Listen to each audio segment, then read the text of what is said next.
అందరం చప్పట్లు కొడదాం, బిగ్గరగా దేవుని కనపరుచుకుందాం.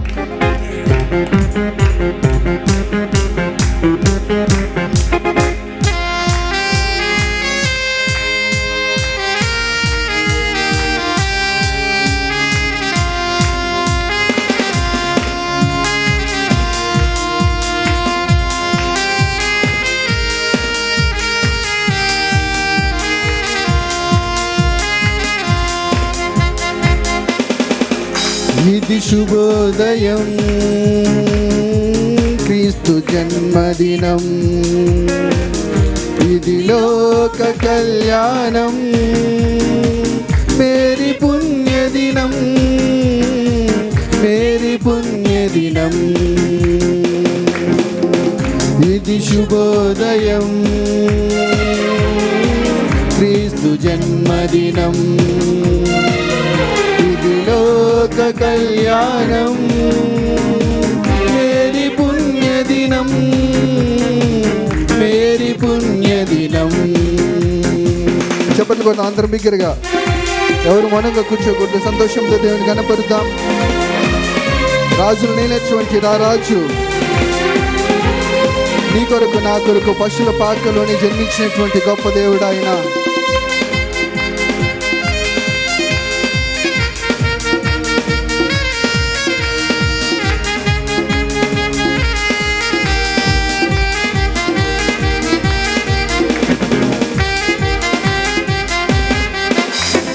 రాజుల నేలేరా రాజు వెలసెను పశువుల పాకలో, పాపుల పాలిక రక్షకుడు నవ్వెను తల్లి కౌగిటిలో.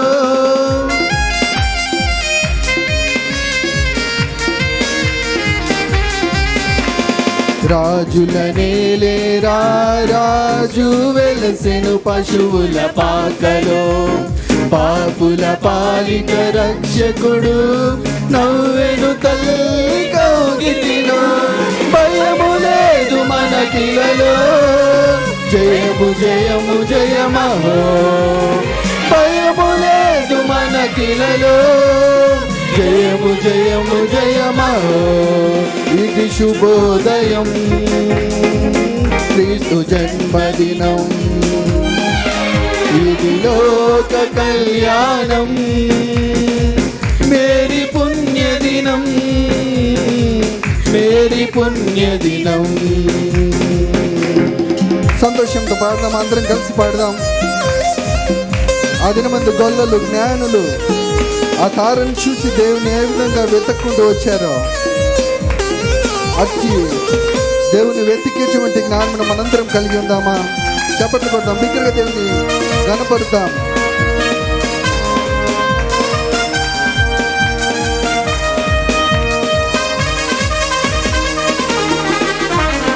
గొల్లలు జ్ఞానులు ఆనాడు ప్రణవిల్లిరి భయభక్తితో, పిల్లలు పెద్దలు ఈనాడు పూజించిరి ప్రేమ గీతితో.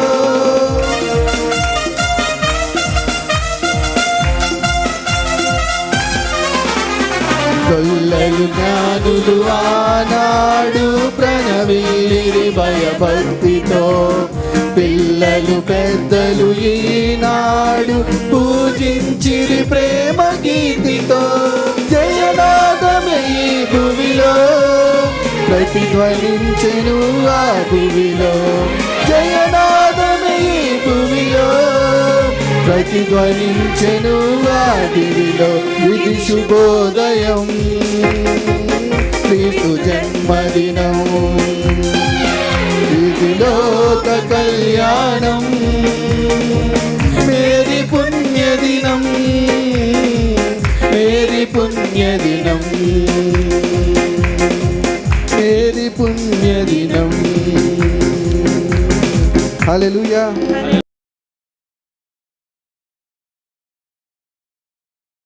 ప్రభువు ధరకే తెంచలే, క్రిస్మస్ కాలం క్రీస్తు జననం ఎంతో ఆనందమే.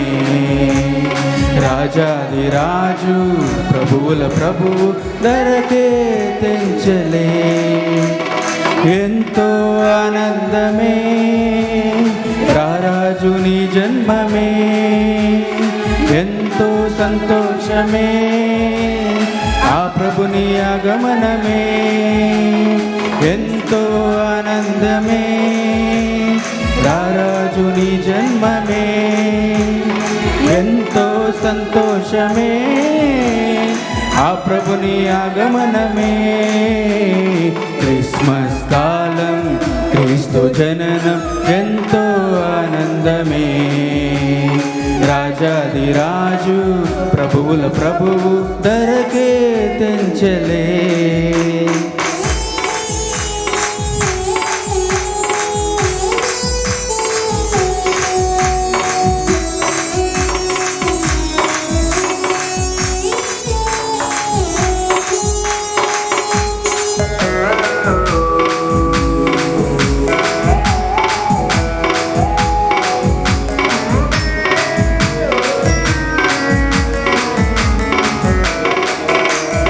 పరిశుద్ధుడు జన్మించెను పశువుల పాకలో, లోకాల నీలే రారాజుగా ఆ బెత్లెహేములో. పరిశుద్ధుడు జన్మించెను పశువుల పాకలో, లోకాల నీలే రారాజుగా ఆ బెత్లెహేములో. యూదా గోత్రములో ఒక తార కాంతిలో, యూదా గోత్రములో ఒక తార కాంతిలో. క్రిస్మస్ కాలం క్రీస్తు జననం ఎంతో ఆనందమే, రాజాది రాజు ప్రభువుల ప్రభువు ధరకే తెంచలే.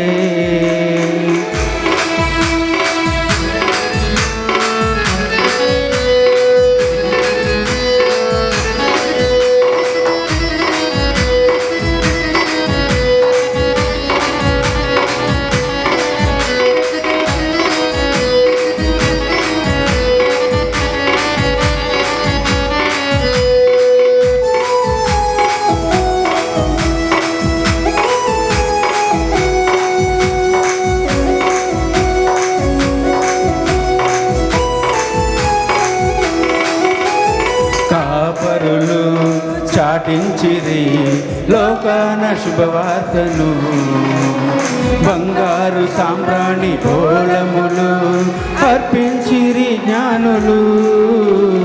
కాపరులు చాటించిరి లోకాన శుభవార్తను, బంగారు సాంబ్రాణి బోళములు అర్పించిరి జ్ఞానులు. దూతలు స్తోత్రించిరి ఆ ప్రభుని గణపరచిరి, దూతలు స్తోత్రించిరి ఆ ప్రభుని గణపరచిరి. క్రిస్మస్ కాలం క్రీస్తు జననం ఎంతో ఆనందమే, రాజాది రాజు ప్రభువుల ప్రభువు ధరకే తెంచలే.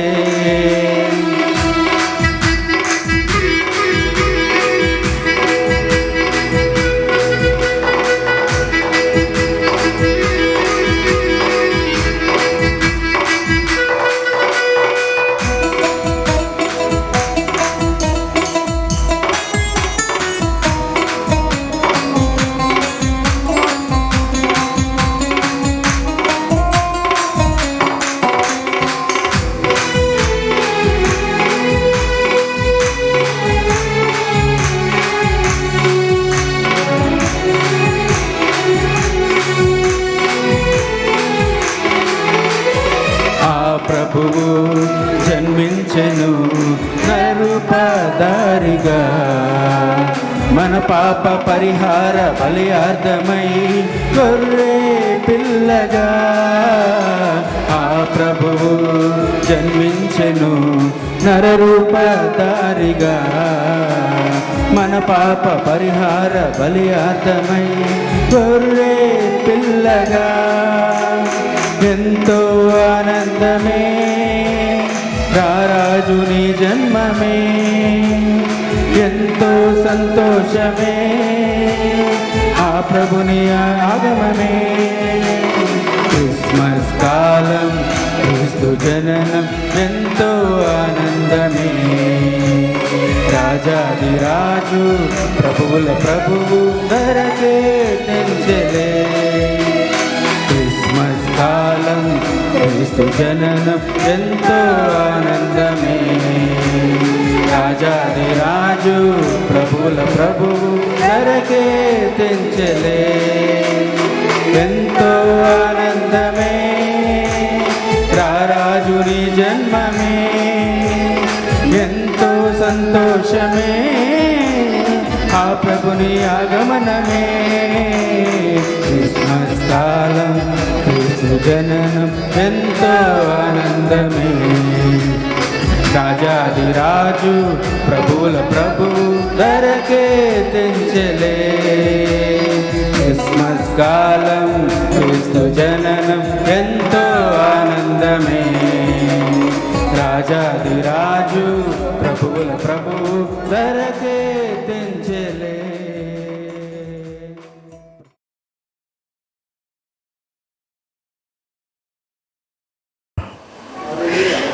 మంచిది. ఈ శుభ సమయంలో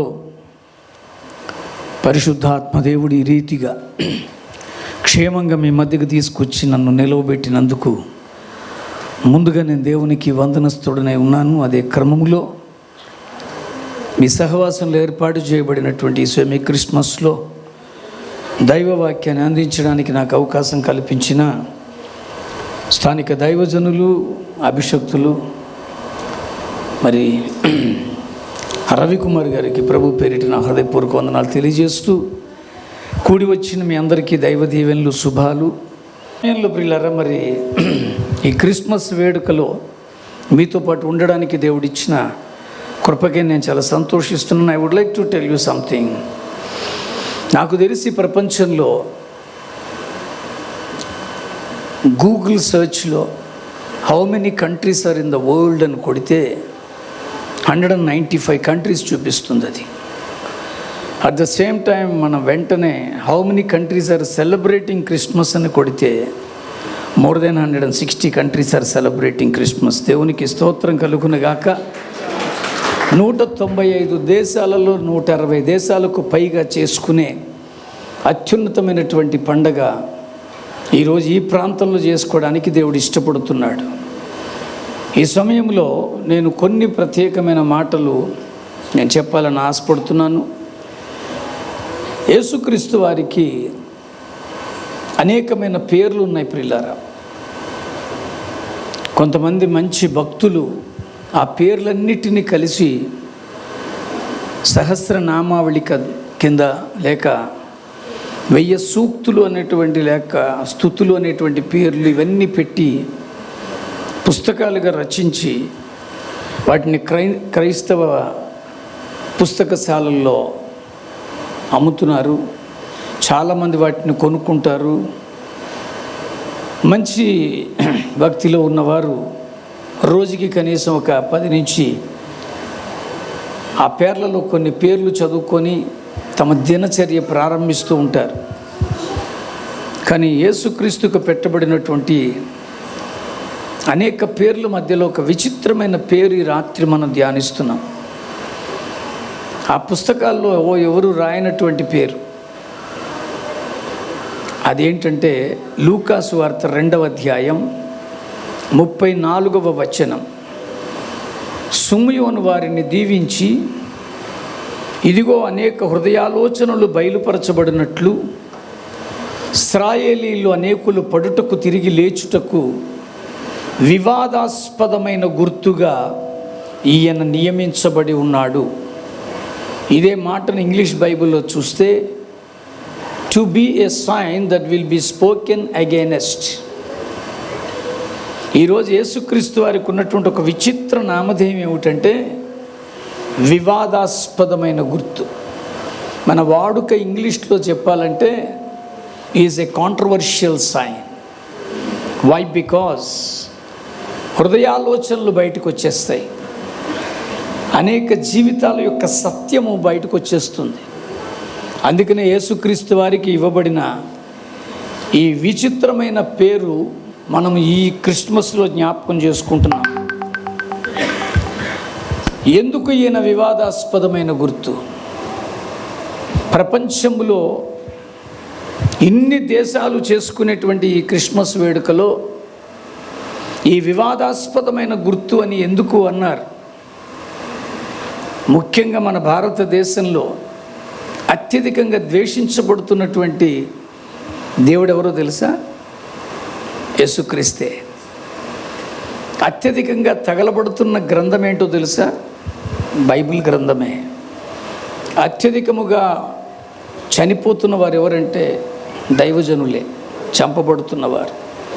అత్యధికమైనటువంటి అవమానాలు, హేళనకు గురయ్యేవారు ఎవరంటే ప్రభువుని నమ్ముకున్న వాళ్ళే.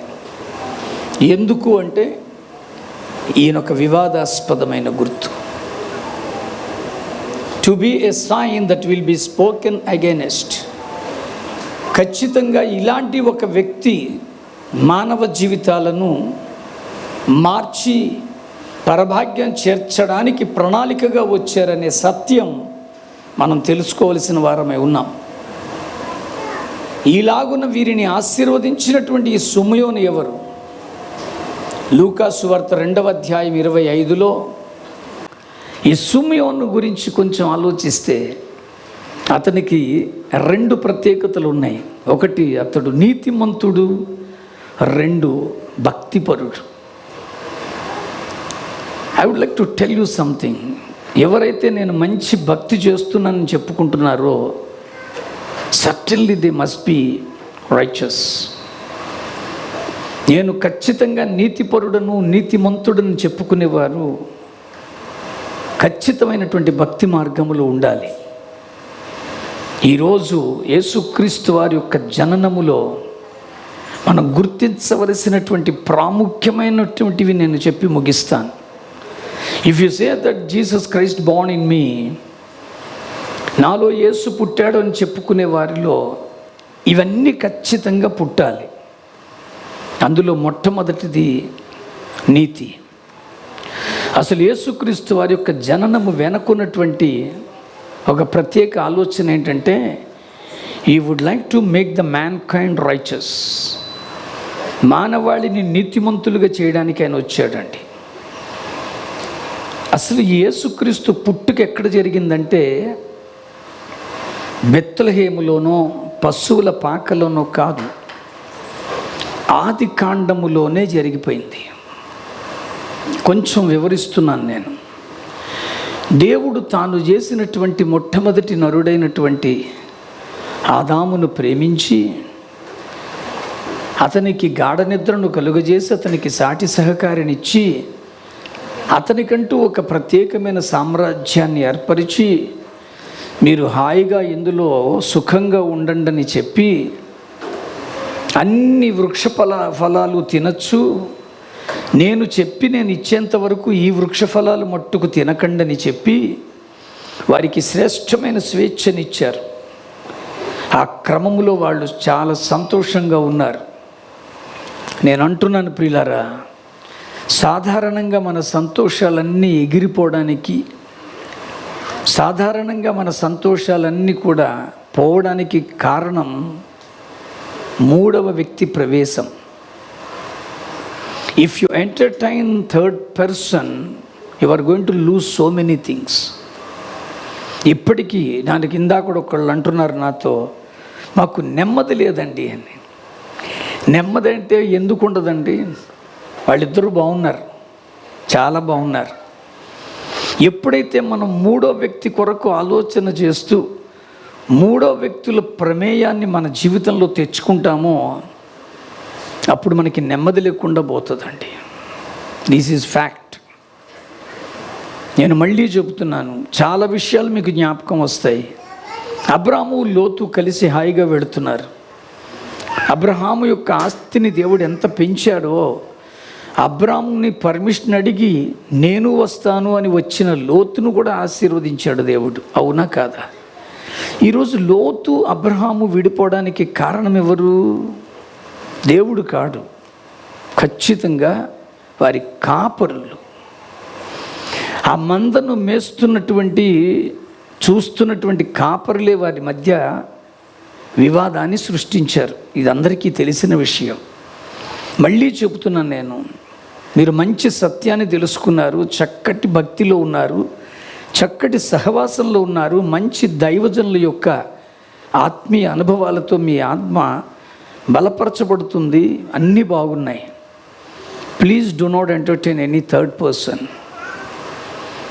నేను మళ్ళీ అంటున్నాను, నేను ఆదాము అవ్వలు హాయిగా తిరుగుతుండగా అపవాది వచ్చాడు. వచ్చి అసలు ఒక ప్రశ్నతోనే వారి యొక్క పతనం ప్రారంభించాడు. నేను రోజు చూస్తున్నాను, మీరు ఈ చెట్టు ఫలాలు తింటున్నారు, ఇది ఎందుకు తినట్లేదని అడిగారు. అప్పుడు ఏం చెప్పాలి? నీకెందుకు బాబు, మేము తింటే ఎంత తినకపోతే ఎంత, నీకు ఇది అవసరం లేదు అని ఏమీ అనాలి. అలా అనలేదండి. ఎవరైనా అడిగితే బాగుండన్నట్లుగా వెంటనే అవ్వమ్మ తినకూడదంట అంది. అక్కడ మొదలైందండి. ఎప్పుడైతే కొంచెం కాన్వర్సేషన్కి అవకాశం ఇస్తామో అవతల వాళ్ళు రెచ్చిపోతారు. వెంటనే ఏ అని అడిగాడు. తింటే చచ్చిపోతామంట. అప్పుడు చెప్పాడు, చచ్చినా చావరు. చచ్చిపోతామని చెప్పిందేమో దేవుడు, చావరుని చెప్తున్నదేమో అపవాది. జాగ్రత్త. దేవుడు చెప్పిన మాటకు మించింది లేదు. ఆశ్చర్యం ఏంటంటే చచ్చిన చావరన్న మాట వాళ్ళకి నచ్చింది. అయితే తినచ్చా? తినచ్చు, మీరు దేవుళ్ళలాగా అయిపోతారు. వాళ్ళు వెంటనే ఆ మాటే విన్నారు, సరే తిన్నారు. పండు తినడం వల్ల పాపం రాలా, సాతాను మాట వినడం వల్ల పాపం రాలా. ఎక్కడ పాప ప్రవేశం జరిగిందంటే వద్దు అన్న పని చేయడం వల్ల. సరే, దేవుడు రోజు మాట్లాడడానికి వచ్చే దేవుడు వాళ్ళని కలవడానికి వచ్చేసరికి కామన్గా వారు కలుసుకునే స్థలంలో వాళ్ళు లేరు. అప్పుడు ఆదామును పిలుస్తాడు దేవుడు. ఆదామా, ఎక్కడున్నావు? ఇది మగవాడికి దేవుడు వేస్తున్న ప్రశ్న. నువ్వెక్కడున్నావు? నీ వ్యాపారంలో, నీ ఉద్యోగములో, నీకు ఇవ్వబడినటువంటి ఆ పాడి పంటలో, లేక చేతి పనుల్లో ఎక్కడ? Where are you busy? మీ ఇంటి వాళ్ళని చూసుకోవడంలో ఎక్కడున్నావు? అప్పుడు ఆదాము సమాధానం ఏం చెప్పాడంటే, నీ స్వరమును వినినప్పుడు మేము దిగంబరులమై ఉంటిమి కనుక నీకు భయపడి మేము దాక్కున్నాం అన్నాడు. అసలు ఈ మాటలన్నీ వింటుంటే ఆశ్చర్యంగా ఉందండి దేవుడికి. ఎందుకంటున్నానంటే, నాడు పాస్టర్ గారి యొక్క పాప ముందు వరుసలో నిలబడి డ్యాన్స్ చేస్తుంది. పాస్టర్ గారి ముఖం అంతా నవ్వే. ఎందుకని వాళ్ళ అమ్మాయి ఇప్పుడు అలా డ్యాన్స్ చేయడం ఆయన చూడలేదు. మా పిల్ల కూడా గెంతుతుంది. అంతే కదండి, తల్లిదండ్రులకి అదే కదండి ఇష్టం. ఇప్పుడు ఆ పిల్లలు ఉన్నారు, వాళ్ళు వచ్చి బంతులతో ఆడతారు, ఏవో బెలూన్స్ ఆడుతున్నారు, మనం మురిసిపోతున్నాం. దేవుడు అంతే. అలాంటి దేవుడికి ఈ సమాధానం ఆశ్చర్యం అయిపోయింది. కొంత ఆశ్చర్యం కలిగించి, దిగంబర, అసలు నీకు దిగంబరి అని చెప్పి నీ ఆలోచన డిస్టర్బ్ చేసింది ఎవరు? Are you following? అసలు నువ్వు దిగంబరివే అని చెప్పి నీకు ఈ ఆలోచన కల్పించింది ఎవరు? నేను కానీ తినద్దు అన్నటువంటి ఫలం కానీ నువ్వు తిన్నావా? దేవుడికి తెలుసని తిన్నాడు. వాడేం చెప్తాడో వాడు వెంటనే, అప్పటి నుంచి మొదలైందండి ఇది. వెంటనే తోసాడు. ఏమని? నాతో ఉండుటకు నీవు నాకు ఇచ్చిన ఈ స్త్రీయే. ఆదాముకి గాఢ నిద్రని కలుగజేసి అవ్వమ్మని ఇచ్చినప్పుడు చేతులు కట్టుకొని దేవుడి వైపు చూసి, ప్రభువా ఎవరివిడి అని అడిగాడా? ఈ స్త్రీ అన్న మాట ఉపయోగించాడా? దొరికిందే తడవ. వెంటనే మొదలుపెట్టాడు, నా ఎముకలలో ఎముక, నా పాట పాడుకున్నాడా లేదా? ఇప్పుడు ఏం చేశాడు చూడండి. ఏం చేశాడు? ఇప్పుడు సింపుల్గా ఆవిడ మీద తోసాడండి. మనుషులంతేనండి. ఖచ్చితంగా ఎప్పుడైతే మూడో వ్యక్తి ప్రమేయం ఉంటుందో ఇలాగే తోసేసుకుంటాం. వద్దండి. దేవుడితో ఆ మాట అంటున్నాడు. పైగా ఎవరి మీద నిందేశాడు? అవ్వమ్మ మీద నిందైలా. నాతో ఉండడానికి నువ్విచ్చిన ఈ స్త్రీయే, అంటే నీదే తప్పు, నాకు ఎవడమ్మన్నాడు? అయ్యి బాబోయ్, అదా అందుకే ఇచ్చాడు దేవుడు. ఇంకా ఆదాముతో దేవుడు మాట్లాడలేదండి, ఇంక నువ్వు అయిపోయావు అంతే. అప్పుడు అవ్వని అడుగుతాడు. అక్కడ అడిగిన ప్రశ్న ఏంటో తెలుసా? ఎందుకు ఇలా చేసావు? ఇది ఆడవాళ్ళని అడిగే ప్రశ్న. ఎందుకు ఇలా చేస్తున్నావు నువ్వు? అప్పుడు ఆదాము చెప్పినట్లుగానే ఆవిడ కూడా ఒక సమాధానం చెప్పింది. ఎవరి మీద తోసింది? ఈ సర్పము నన్ను మోసం చేసింది. ఈ మోసము అనేది కొత్తగా ఇప్పుడు మొదలైంది కాదండి. From the beginning this deceiving అనేది ఉంది. సర్పము మమ్మల్ని మోసం చేసి, ఎవరు మోసపోమన్నారు నిన్ను? ఎప్పుడైతే నువ్వు మూడవ మాట వినడం మొదలు పెడతావో మోసపోతావు మిత్రమా. మనలందరినీ ప్రభు ప్రేమించి అద్భుతమైన శ్రేష్టమైన రక్షణ ఇచ్చాడు. ఈ రక్షణలో మీరు కొనసాగుతున్నప్పుడు do not consult with anybody. God has given this precious salvation. మళ్ళీ మీరు ఇంకొక మాట విన్నారనుకోండి, వాడు మీ బుర్రపాడు చేసేస్తాడు. నా గురించి 2 మాటలు చెప్పారు అయ్యగారు. నిజమే, 27 సంవత్సరాల వయసు నాకు వచ్చేంత వరకు నాకు యేసుప్రభు ఎవరో తెలియదండి. నేను తెలుగులో మాట్లాడుతున్నాను కానీ నేను తెలుగువాడిని కాదు. నాది ఎక్కడో కేరళ రాష్ట్రం పాలఘాట్ అన్న జిల్లాలో పుదుక్కోడ్ అనే గ్రామానికి చెందిన ఒక అయ్యర్ బ్రాహ్మణ కుటుంబంలో నేను పుట్టాను. మా నాన్నగారు కాకినాడలోనే పెద్ద అయ్యప్ప గురుస్వామిగా ఉన్నవారు. మా అమ్మ పేరు రాజ్యలక్ష్మి. శుక్రవారం వచ్చిందంటే పూనకం. మా ఇంటి నిండా జనమే ఉంటారు. విభూతులు ఇస్తుంది, తాయెత్తులు గడుతుంది, ఏవేవో మంత్రాలు వేస్తుంది. అలాంటి భక్తి కలిగిన కుటుంబంలో పుట్టాను. మేము 5 సంతానం. నా అన్నయ్య, నా అక్క, నా 2వ అన్నయ్య, నేను ట్విన్స్, కవల పిల్లలు. ఒక తమ్ముడు ఉన్నాడు. అలాంటి ఒక మంచి భక్తి కలిగిన కుటుంబంలో పుట్టాను. నేను ఇప్పటికీ చెప్పుకుంటూ ఉంటాను, అంత మంచి భక్తి చేశాను గనుకే ఇంత మంచి రక్షకుడు నాకు దొరికాడు. దేవునికి స్తోత్రం కలుగును గాక. నేను మళ్ళీ అంటున్నాను ప్రియులారా, పౌలు భక్తుడిని కూడా దేవుడు పిలుచుకున్న తర్వాత పౌలు స్పష్టంగా ఒక మాట అంటాడు. గలతీలకు రాసిన పత్రికలో 1వ అధ్యాయంలో 15-16 వచనాలు చదువుకుంటే అంటారు, ఆయనను బయలు పరుపను అనుగ్రహించినప్పుడు నేను మనుష్య మాతృలతో ఏమాత్రము సంప్రదించలేదు. ఈరోజు మీ భక్తి జీవన విధానంలో, లేక మీ వైవాహిక బంధములో, లేక మీ వ్యాపార రంగములో do not give any chance to anybody. మీరు ఏమాత్రం అవకాశం ఇచ్చినా ఇప్పుడు అపవాది వారిని శోధించినట్లుగా మీరు కూడా ఇదే పరిస్థితుల్లోకి వెళ్ళిపోయే అవకాశాలు మెండుగా ఉన్న దౌర్భాగ్య లోకంలో మనం ఉండ.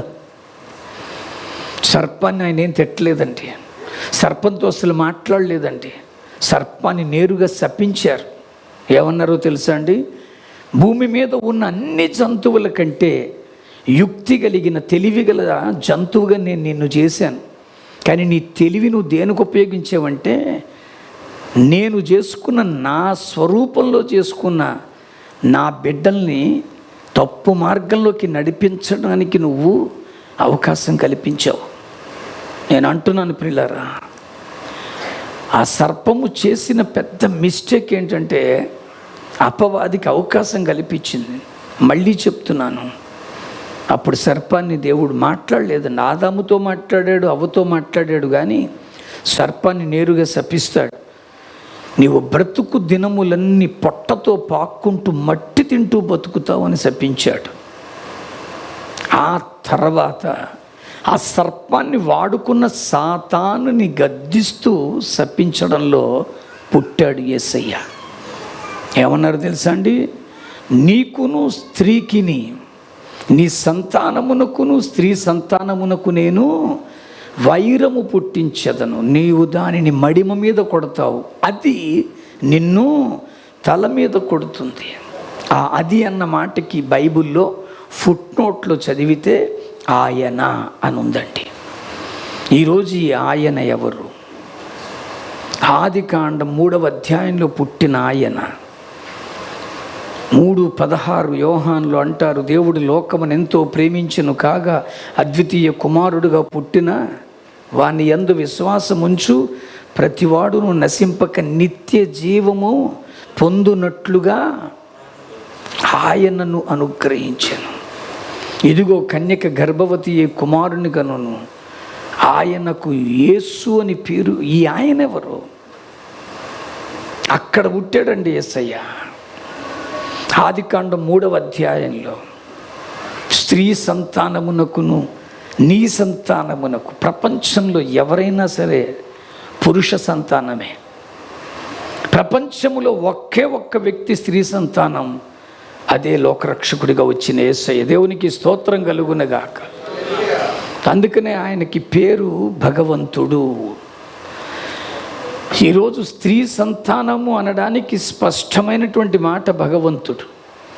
తెలుగులో శబ్దరత్నాకరం అని ఒక పుస్తకం ఉంటుంది, అది మీరు సంపాదించుకొని దాన్ని పరిశీలిస్తే, పెద్దలు గనక చెప్తున్నాను, భగము అన్నటువంటి మాటకు స్పష్టముగా సంస్కృతములో ఉన్నటువంటి అర్థమేమిటో తెలుసాయ్యా? భగము అంటే స్త్రీ జననేంద్రియం అని అర్థం. ఆ భగముతో సంబంధం కలిగిన వాడు, ఆ భగముతో వంతు కలిగిన వాడే భగవంతుడు. అది కేవలము ఒకే ఒక్క వ్యక్తి, ఆయన యేసుక్రీస్తు. దేవునికి స్తోత్రం కలుగునగాక. ఈరోజు ఆయన స్త్రీ సంతానముగా అక్కడ పుట్టాడు. అయితే తండ్రి, కుమార, పరిశుద్ధాత్మ త్రియేక దేవుణ్ణి కలిగి ఉన్నాం. ఆ త్రియేక దేవుళ్ళు మాట్లాడుకుంటూ కొంచెం ముందుకు చదివితే అదే 3వ అధ్యాయంలో తండ్రి అంటున్నాడు, ఏమనో తెలుసా? ఇప్పుడు ఆదాము మనలో ఒకని వంటివాడాయను. ఇప్పుడు ఆదాము మనలో ఒకని వంటివాడాయను. అప్పుడు పరిశుద్ధాత్ముడు, పోనీలే తండ్రి, మన స్వరూపం ఎలాగా ఇచ్చాం, మన స్వారూప్యం కూడా సంపాదించాడన్నమాట. అంటే అప్పుడు తండ్రి అంటున్నారు, స్వారూప్యాన్ని కూడా పొందాడు, కానీ మంచి చెడు తెలివితేటలు విచక్షణ జ్ఞానం కలిగింది, కానీ మనకు లేనిది ఆ మనిషిలో ప్రవేశించినది ఒకటి ఉంది. అదే నేను చెప్పిన మాట మీరు చేసిన తప్పు వలన తెచ్చుకున్న పాపం. అప్పుడు పరిశుద్ధాత్ముడు, నీవు తండ్రివి కదా, నీ చేతిలో ఉంది కదా, ఆ పాపాన్ని తీసేయచ్చు కదా. అప్పుడు తండ్రి అంటున్నాడు, పాపం అంత సులభంగా పోదు, మరేం చేయాలి? పాపం పోవాలంటే మనలో ఒకడు చచ్చిపోవాలి. అప్పుడు కుమారుడైన యేసు అంటున్నారు, నేను వెళతాను, మానవుల కొరకు నా ప్రాణాన్ని అర్పిస్తానన్నాడు. దేవునికి స్తోత్రం కలుగునగాక. This is the great plan before Jesus Christ birth. యేసుక్రీస్తు పుట్టుక వెనక ఆయన మరణమే ఉందండి. భూమి మీద ఎవరు జన్మించినా ఆశీర్వాదకరంగా ఉండాలనే కోరుకుంటారు, అవునా కదా?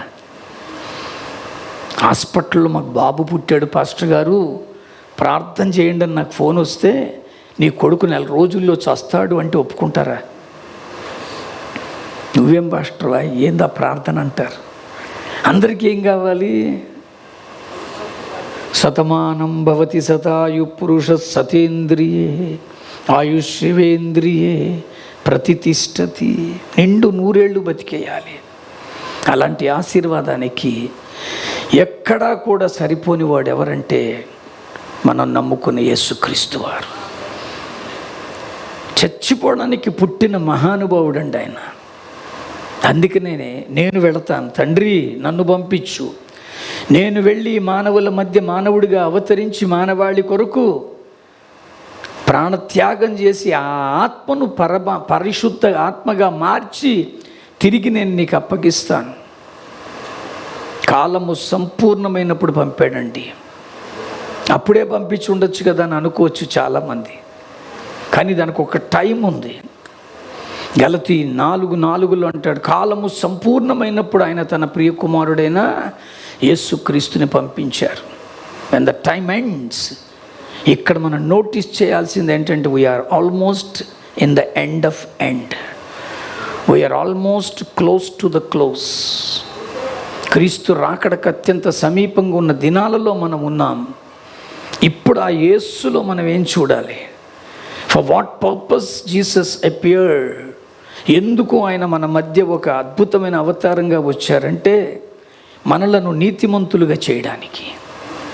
ఈరోజు రోమీలకు రాసిన పత్రిక 3వ అధ్యాయం 10వ వచనములో నీతిమంతుడు లేడు, ఒక్కడును లేడు, గ్రహించువాడు లేడు, దేవుని వెతుకువాడు లేడు, అందరూ త్రోవ తప్పి బొత్తిగా పాడైపోతున్నారు.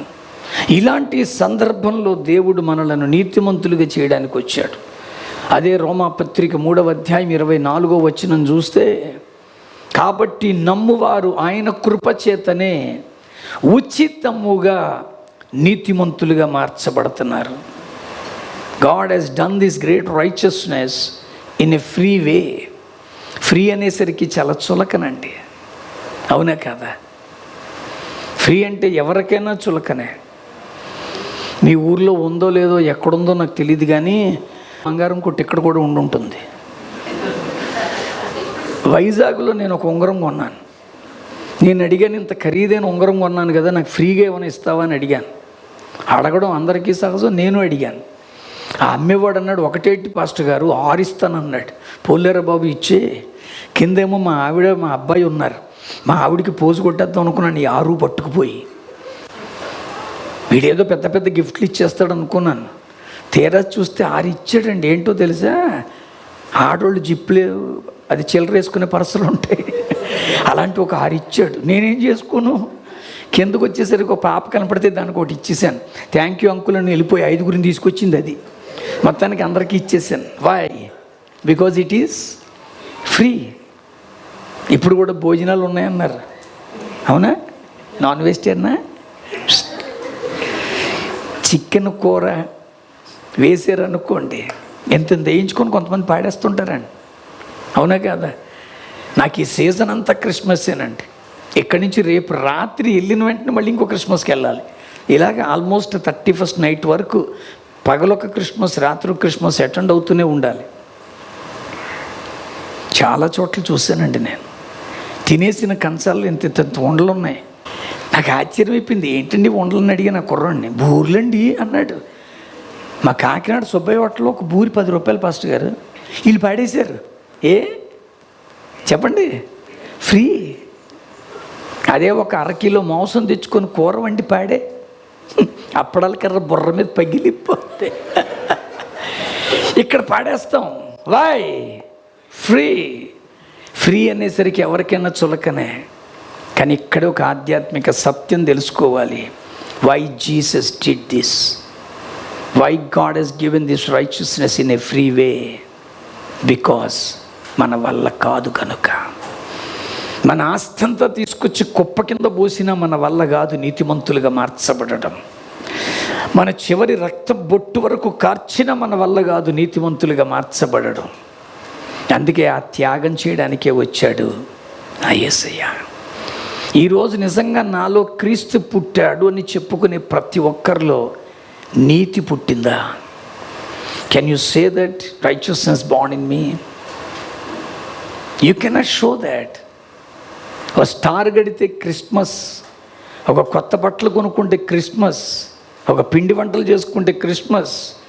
నేను అంటున్నాను, ఇలాంటివి చాలా క్రిస్మస్ను చూపించవచ్చు. But can you show through your righteousness? That is Christmas. ఈరోజు నిజంగా నీతి నీలో పుట్టాలి. మాట ఇచ్చాను కనుక వచ్చానండి, అది నా నీతి. ఈరోజు నేను అంటున్నాను ప్రియులారా, ఇక్కడికి వచ్చిన తర్వాత కూడా నాకు చాలా phone calls. I can tell you something. ప్రభు నన్ను పిలుచుకున్నాడు కనుక నా నీతి అండి. చచ్చిపోయేంత వరకు ప్రభు పని చేయాల్సిన బాధ్యత నాకు ఇచ్చాడు. ఈరోజు ఎవరికి వాళ్ళు అనుకోండి, రైచియస్నెస్ బార్న్ ఇన్ మీ, నీతి నాలో పుట్టిందనుకునే ప్రతి ఒక్కరిలో నిజమైన క్రిస్మస్ పుట్టింది. దేవునికి స్తోత్రం కలుగునుగాక. అక్కడే మనం చూస్తే ఈ సిమియోను ఇశ్రాయేలీల ఆదరణ కొరకు కనిపెడుతున్నాడండి. ఈరోజు నిజంగా can you show compassion towards the people who are under need? నిజంగా ఎంతమంది ఆదరణ లేకుండా ఉన్నారో తెలుసా ప్రపంచంలో? నేను మళ్ళీ చెప్తున్నానండి, క్రైస్తవుడు ఎందుకు క్రైస్తవుడిగా పిలువబడాలో తెలుసా? క్రైస్తవుడు క్రీస్తు ఆదరణను చూపించేవాడిగా ఉండాలండి. We are suppose to show the compassion what Jesus Christ having. Here all the people are well educated. మీరందరూ అద్భుతమైన ఉద్యోగాలు చేస్తూ శ్రేష్టమైన స్థితిలో ఉన్నవారే. నేను అంటున్నాను, వై డోంట్ యు షో? యేసుక్రీస్తు వారిని బైబిల్ పట్టుకొని చెప్పక్కర్లా. యేసుక్రీస్తు వారికి ఈ వేషాలు వేసి చెప్పక్కర్లా. యేసుక్రీస్తు వారిని ఆదరణ చూపించండి. యెషయా ద్వారా దేవుడు అంటాడు, అలసిన వానిని మాటల చేత ఊరడించు జ్ఞానం నాకు కలుగునట్లు యెహోవా నా చెవులకు వినుబుద్ధిని ప్రసాదించాడు. నిజంగా మీరు ఎవరినైనా ఆదరించగలిగితే ఈ క్రిస్మస్ వేడుకలలో దట్ ఈస్ రియల్ క్రిస్మస్. ఒక అపార్ట్మెంట్లో భార్య భర్త, వాళ్ళకు ఒక చంటి బిడ్డ ఉందండి. వాళ్ళు ప్రభువులో ఉన్నవాళ్ళు కనుక బట్టలు కొనుక్కుందామని ఆ చంటి బిడ్డను సాకడానికి ఇంకొక అమ్మాయిని తెచ్చిపెట్టుకున్నారు ఇంట్లో. ఆ అమ్మాయి అన్నీ చేస్తుంటుంది ఈ పిల్లకి. డైపర్లు మార్చడం, స్నానం చేయించడం, ఎత్తుకొని తిప్పడం అన్నీ ఆ అమ్మాయి చేస్తుంది. ఆ అమ్మాయి చిన్నపిల్లే. ఈ భార్యాభర్త బట్టలు కొనుక్కుందామని ఈ పిల్లను కూడా తీసుకొని వెళ్ళారు. షాపులోకి వెళ్ళేసరికి ఆ షాపు వాడు వీళ్ళిద్దరికీ ఫ్రూటీ తెప్పించాడు. వాళ్ళ చిన్న పాప కదా అని చెప్పేసి ఏదైనా ఇస్తానంటే వద్దండి అంటే అక్కడ కూర్చుని చూస్తుందండి ఎత్తుకున్న పాప. అన్ని బట్టలు కొనుక్కుంటుండగా ఆవిడ పిలిచి, ఈ రంగు ఎలాగుందే అని అడిగారు. ఆ అమ్మాయి అంటుంది, అమ్మగారు ఈ రంగు చాలా బాగుంటుంది, మీకు చాలా చక్కగా ఉంటారు ఇది కట్టుకుంటే మీరు ఈ రంగులో అని ఆ అమ్మాయి చెప్తుంది. పర్చేసింగ్ అంతా అయిపోయింది, ఇంటికి వెళ్ళిపోయారు. అప్పుడు ఆవిడ ఆ పిల్లని పిలిచి ఒక పట్టు లంగా చేతిలో పెట్టి, ఇది నీ కోసమే కొన్నాను అందండి. ఆ పిల్ల ముఖం చూడాలి, తెగ ఆనందపడిపోయింది. ఎందుకో తెలుసా? అదే యేసుక్రీస్తులో ఆదరణ చూపించడం. Can you show this compassion towards the people? So many are there. Do not celebrate. నేను మళ్ళీ చెప్తున్నాను, బెత్లెహేములో సందడి, పశువుల పాకలో సందడి అనేటువంటిది నిజంగా జరగలేదండి. పశువుల పాకలో బిడ్డ పుట్టినప్పుడు రోమా ప్రభుత్వం వారు సైన్యానికి భయపడిపోయి మరియా ఈ యోసేపులు భయపడిపోతున్నారండి. లోపల సందడేం లేదు అక్కడ. బెత్లెహేములు అంతకంటే సందడి లేదు. ఒకవేళ సందడి బెత్లెహేములో ఉంటే నజరేతుకి ఎందుకు వెళ్ళిపోవాలనుకుంటారు? కాదండి, అసలు సందడి ఎక్కడుందో తెలుసా? ఆయన ఊర్లో, ఆ యేసుక్రీస్తు యొక్క ఊర్లో సందడి. ఎక్కడ? సర్వోన్నత స్థలములలో దేవునికి మహిమయు ఆయనకు ఇష్టులైన మనుష్యులకు భూమి మీద సమాధానము కలుగునుగాకని స్తోత్రము చేయుచుండిరి. అక్కడ ఈరోజు మీరు చేసే ప్రతి పనిని బట్టి ఎక్కడ సందడో తెలుసా? అక్కడ. ఈ క్రిస్మస్లో ఒక నిర్ణయానికి రండి, నేను ఆదరణ కలిగినటువంటి బిడ్డగా ఉంటాను. నిజంగా if you are able to show this compassion, then the real Christmas is in you. ఒకటి నీతి, రెండవది ఆదరణ. What still we can observe in Jesus Christ. కొన్ని రోజుల పసికందైనటువంటి యేస్సులో సుమయోను లాంటి గొప్పవాడు చూస్తున్నవి ఈరోజు మనం చూడాలి. చాలామందికి యేసుక్రీస్తులో అవి జరుగుతాయి ఇవి జరుగుతాయి అంటారు. ఇవి ఉంటే చాలండి, అన్నీ జరుగుతాయి. మీరు ప్రభువులోకి ఎందుకు వచ్చారంటే, చాలామంది ప్రభువులోకి ఎందుకు వస్తారో వాళ్ళు చెప్పే సాక్ష్యాల్లో వింటుంటాం. ఒక ఆయన ఎవరో నా ముందే చెప్పేస్తున్నాడు సాక్ష్యం, నేను ప్రభువులోకి రాకమునుపు నాకు ఒకటే చొక్కా ఉండేది, ప్రభువులోకి వచ్చిన తర్వాత 70 చొక్కాలు. అవును, యేసు ప్రభు టైలరు, నీకు చొక్కాలు కుట్టిస్తున్నాడు. ఎలాంటి సాక్ష్యాలు వింటామంటే, ఒక ఆవిడ అంటుంది నాకు సాక్ష్యానికి సమయం కావాలంది. సరే ఇచ్చాను నేను. ఆవిడ అంటుంది ఇంట్లోంచి బయలుదేరిన వెంటనే ప్రభువా ఆటో పంపించమంటే దేవుడు పంపాడు. అవును, ఆటో స్టాండ్లో నిలబడి పంపుతుంటాడు. అసలు యేసు ప్రభువుని గురించి ఏమనుకుంటున్నారు? ఇవే సాక్ష్యాలండి. కాదండి, నిజంగా యేసు ప్రభువులో నువ్వు నీతిమంతుడిగా మారితే క్రిస్మస్. నువ్వు నిజంగా ఆదరణకరమైనటువంటి ఒక వ్యక్తిగా మారిపోతే క్రిస్మస్. ఇంకా సుమయోను ఏం చూస్తున్నాడండి? నాథా, ఇప్పుడు నీ మాట చొప్పున సమాధానముతో నేను వెళుతున్నాను. ఈరోజు ఎంతమందికి సమాధానం ఉంది?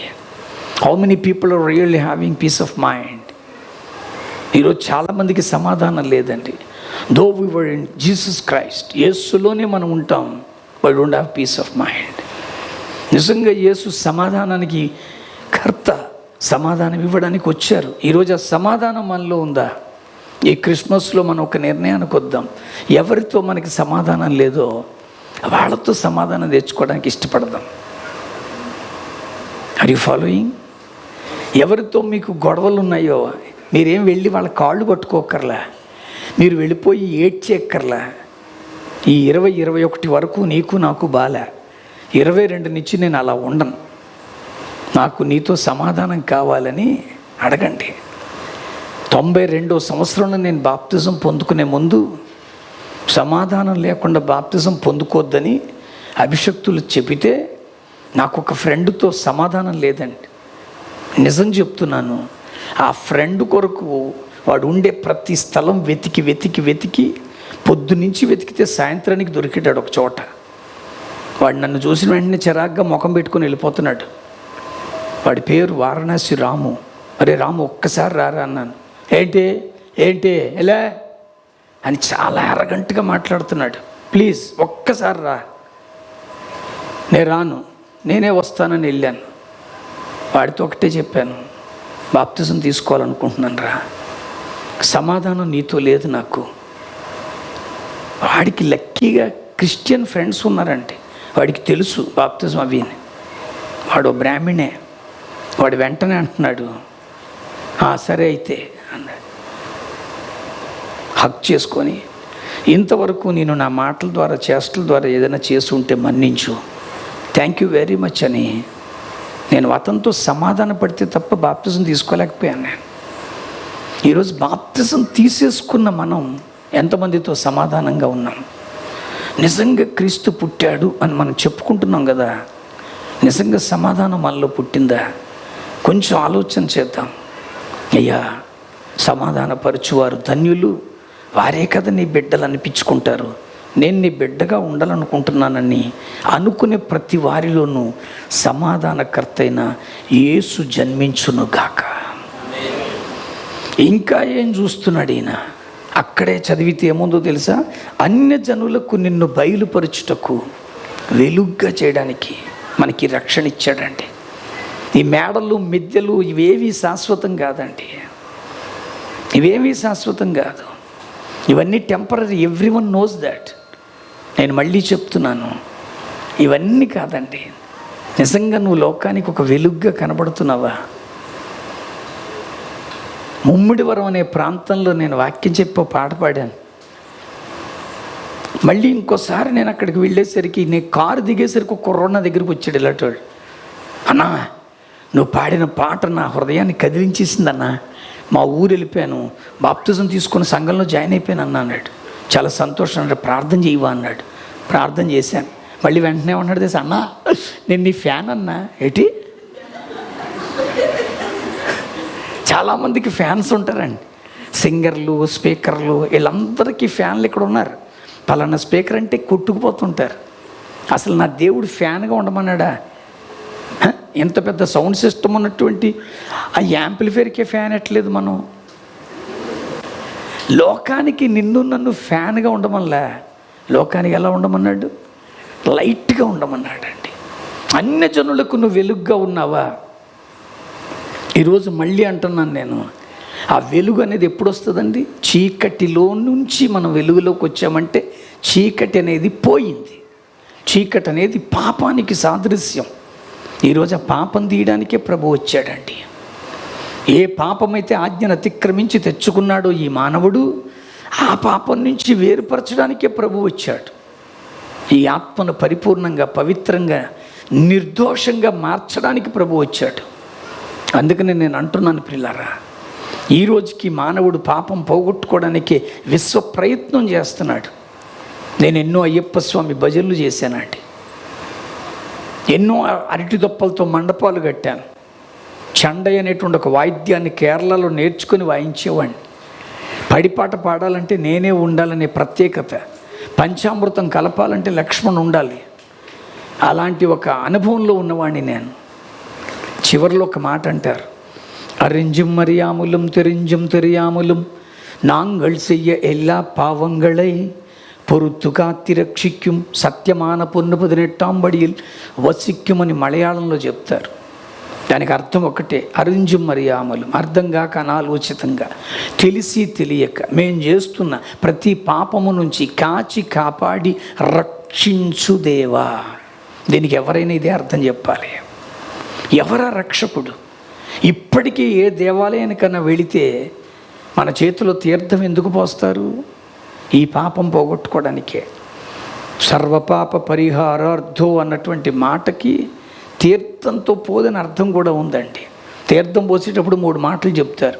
అకాల మృత్యుహరణం, ఖచ్చితంగా సడన్గా చావు రాకుండా, అకాల మృత్యువు కబళించకుండా. సర్వరోగ నివారణం, ప్రతి రోగము నివారింపబడాలి.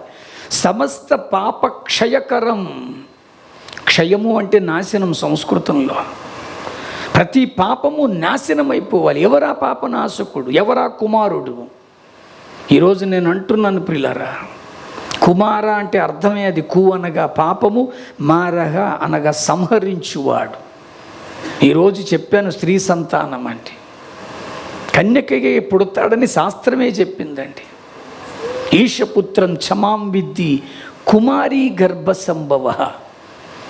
ఈశ్వరుడంటే భగవంతుని యొక్క కుమారుడు కన్యకకు పుడతాడని బైబిల్ చెప్పడం కాదు, భారతీయ ప్రామాణిక గ్రంథాలు చెబుతున్నాయి.